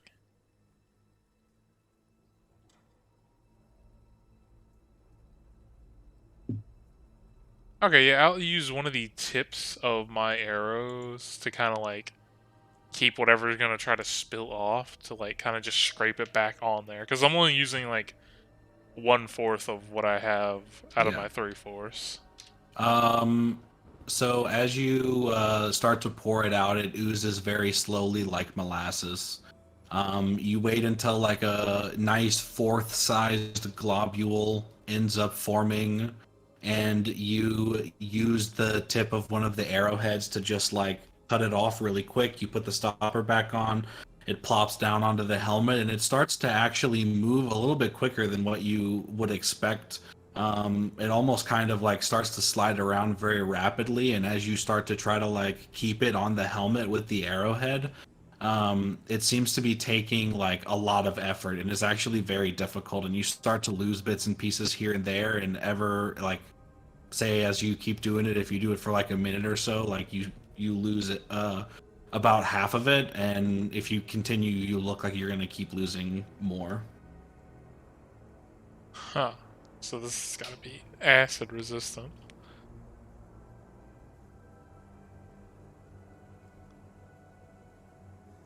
Would anybody else like to do anything in the meantime? Why do you want the helmet so much? It's not that I want the helmet per se, I want the gem. Looks kind of valuable. I just want to find a way out of here.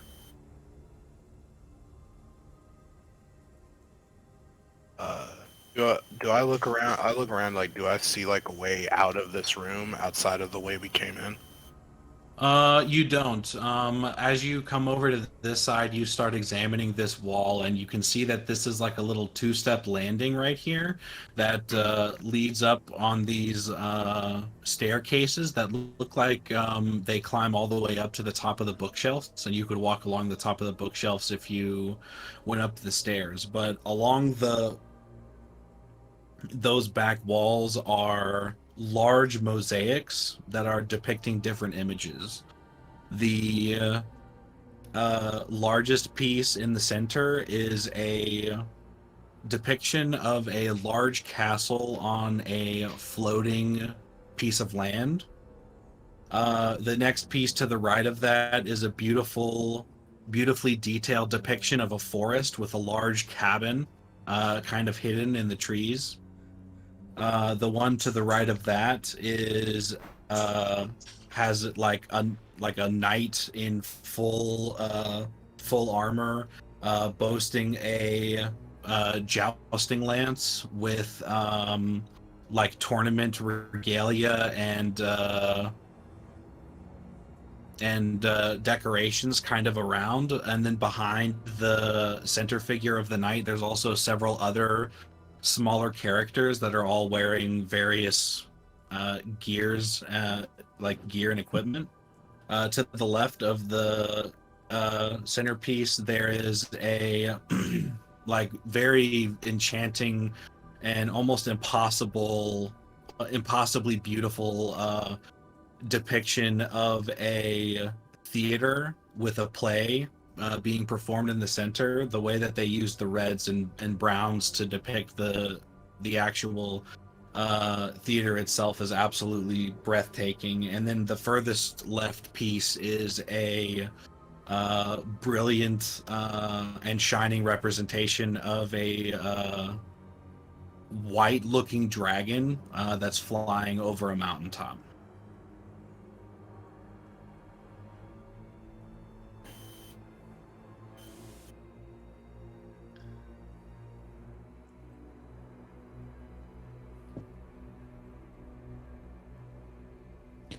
Would I remember any lore about any of these like figures or anything?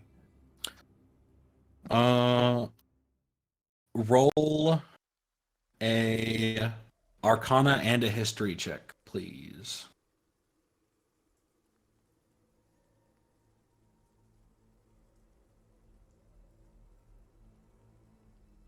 Nice. You remember a couple of specific stories in your studies at school about wizards who occasionally would place special pocket dimensions inside of their libraries behind stained glass windows.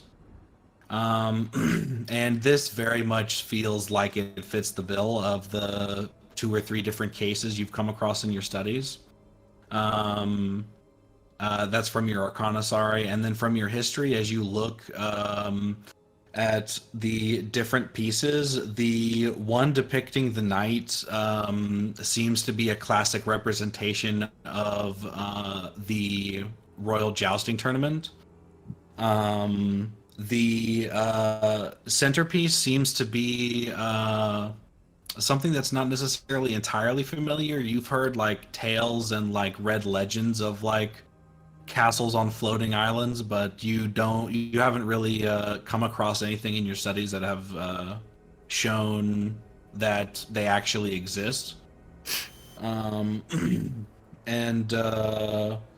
the furthest the one depicting that white looking dragon seems to be a little bit more shiny and metallic sheened. It seems to be representing a silver dragon rather than a white dragon. Then the one depicting the theater you can't really garner any information from, and the one depicting the forest with the cabin in it you also cannot garner any extra information from.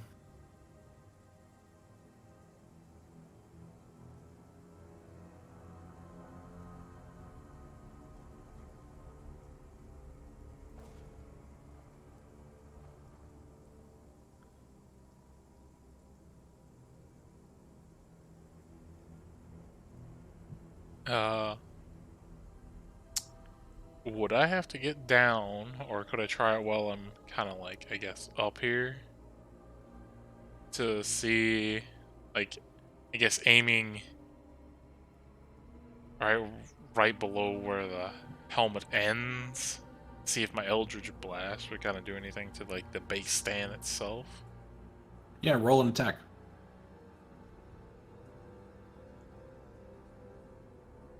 21. Yeah, it's easy enough. It's a stationary target. You point at it, and you see a green bolt shoot out from your fingertip as you harness the power of your patron. The green blast makes a connection with the base of the statue, and a bright blue flash emanates, and the Eldritch Blast starts bouncing and ricocheting off of every surface it comes into contact with. And every time it hits a surface, another blue light will come out until it eventually hits a ceiling, in which case it finally explodes. Huh. Well, that's valuable information. Magic. Seems Yeah. your magic is ineffective. Yeah, this whole place seems to be magically enchanted against being hit by anything magical. That's something to note. If Hawkins was not in the room for that, I would shout to him about that. Yeah, no, Hawkins definitely saw and heard the ricocheting of magic, and he's well versed in those sounds, having spent his time at his magic school. Yeah, I don't know if there's anything I can do at my current level about it. Oh no, I was just... If you weren't in here, I know you use primarily magic, so... In case anything does happen in this room, be wary. I see, I see. And then I would, like, turn to face you, Mr. Lion Man, and ask... Because I don't know anything about you. Are you magically inclined like me and him, or are you more of a stab, stab, or whack kind of guy? No, I don't exactly use magic a whole lot. I know of it, but as far as telling the difference between some magic and some not, I can't exactly help you there. Well, basically, more or less, I was asking, what is your primary way of harming somebody or protecting yourself if the occasion had to arise? I will smash them in the face until they die. Ah, so blunt force trauma. Okay. Yes.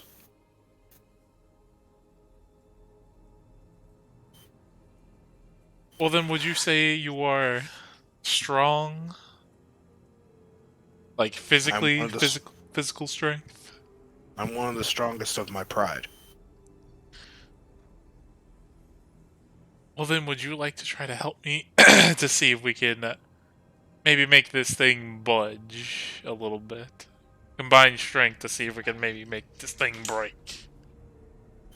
I'm not exactly sure how much your strength would matter, but sure, I'll help you. Make a athletics check with advantage since Ajax is helping.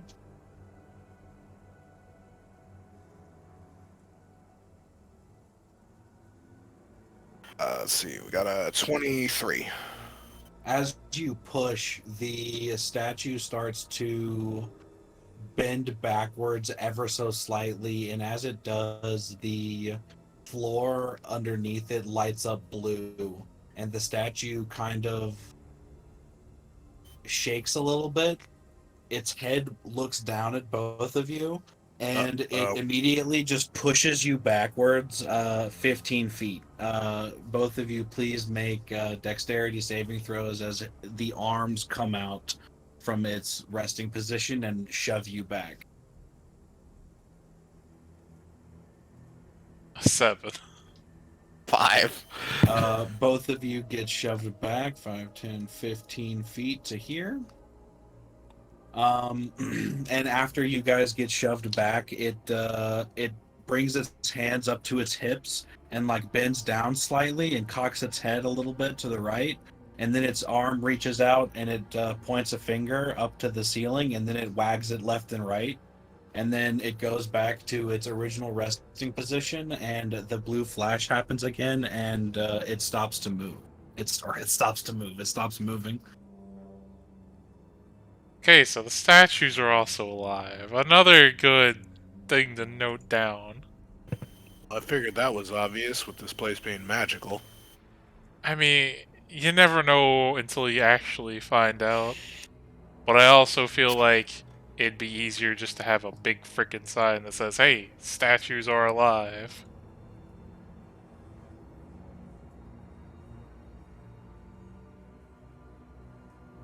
I feel like that would be a little bit too easy. Alright. Also, you've So- already had a prior experience of messing with shit in here that aggressively said "fuck off." I'm gonna make sure I said that part loud enough to the room where it could hear me. So if the room's alive, it just fucking can magically pop up a sign just to fuck with me. Hey guys, I do actually have to get off here though. I do got work tomorrow. All right, sure thing. Then we will wrap it up here from your end. I'd say if unless the other two decide to do anything else other than move along, we'll just have you follow them for now. I mean, Sure. I'm good with stopping here if you guys are. It doesn't matter to me. I Cool. know both of you guys were down to play for a while, and we haven't played this campaign in a while, so it's up to you guys. Honestly, it doesn't really matter to me. I'll leave it up to Den. I'm okay with keep going or stopping. I think I'm good for this for just now. Just because we've been going for a while. I kind of want to like stretch my legs for at least a little bit. All right, fair enough. Then we'll go ahead and wrap it up here. Finally got Jareth into the group instead of being a stocky motherfucker the whole time. The fact that he was able to hide with that fucking chainmail is impressive. Yes, it shows how bad you are at detecting stealth. Yeah, but I mean, His powerful strategy of standing still and they won't see him is surprisingly effective. I made up for it. You got hit in the head with a book. My character's satisfied. I was not gonna lie, I was surprised it actually hit because I'm like, I have an AC at 18. I don't think this is gonna hit. And it was Oh, an dude, 18. every single person in the party has some pretty gnarly stats. So if I let them roll with their stats, they're gonna hit Yeah. some nasty numbers. If I were to use my glaive, like, let me fucking His average on his glaive today has been like 25. I have right now. I have a Oof. +9 to hit with my glaive because it is a Yeah. +2 weapon. That's disgusting. All right, so what's the deal with like the slime and stuff on the glaive? It's for my patron Jubilex, which is an evil slime demon that just wants to bring death and destruction to the world. Lovely. Although my character doesn't fully support the death and destruction, he just kind of goes with it. Yeah, fair enough. All right, I'll see you guys. I guess not next week, but the week after. All right, peace. Fun finally having you in.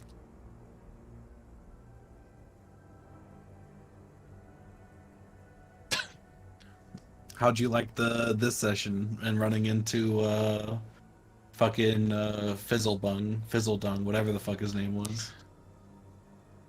I almost got my character almost got mad again enough to like go after him because I thought the glasses were just gonna be a ripoff. I mean, they could have been worse. Oh, I mean, like it depends on how bad that physical bullshit is. Yeah, I decided not to use it so far because, like, honestly, it seems kind of unnecessary. Other than just like, you know, you're gonna feel like dehydrated, so you might need to drink more water than you're used to. But your eyes are just perpetually like crying because they're stinging from the glasses, so it kind of sucks. But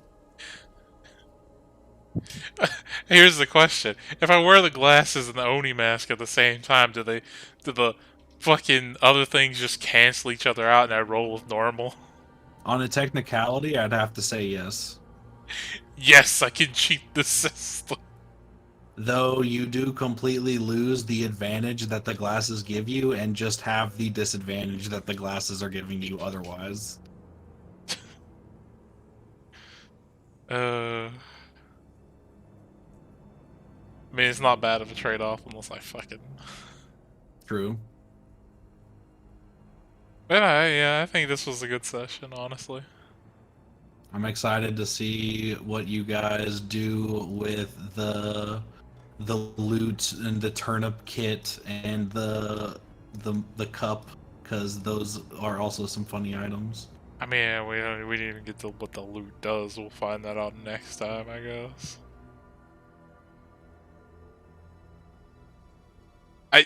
Honestly, I like the way you fucking described the mug. I was just waiting for you to say a mug that just makes other mugs, like Yeah, wholeheartedly. it would be pretty hilarious, but it'd also be awful. Like he just like holds it out and like mugs just start falling endlessly at his feet. He's like, it just makes infinite mugs. And The then real muggy mug, that one, the muggiest mug of them all. It makes more mugs for your mug.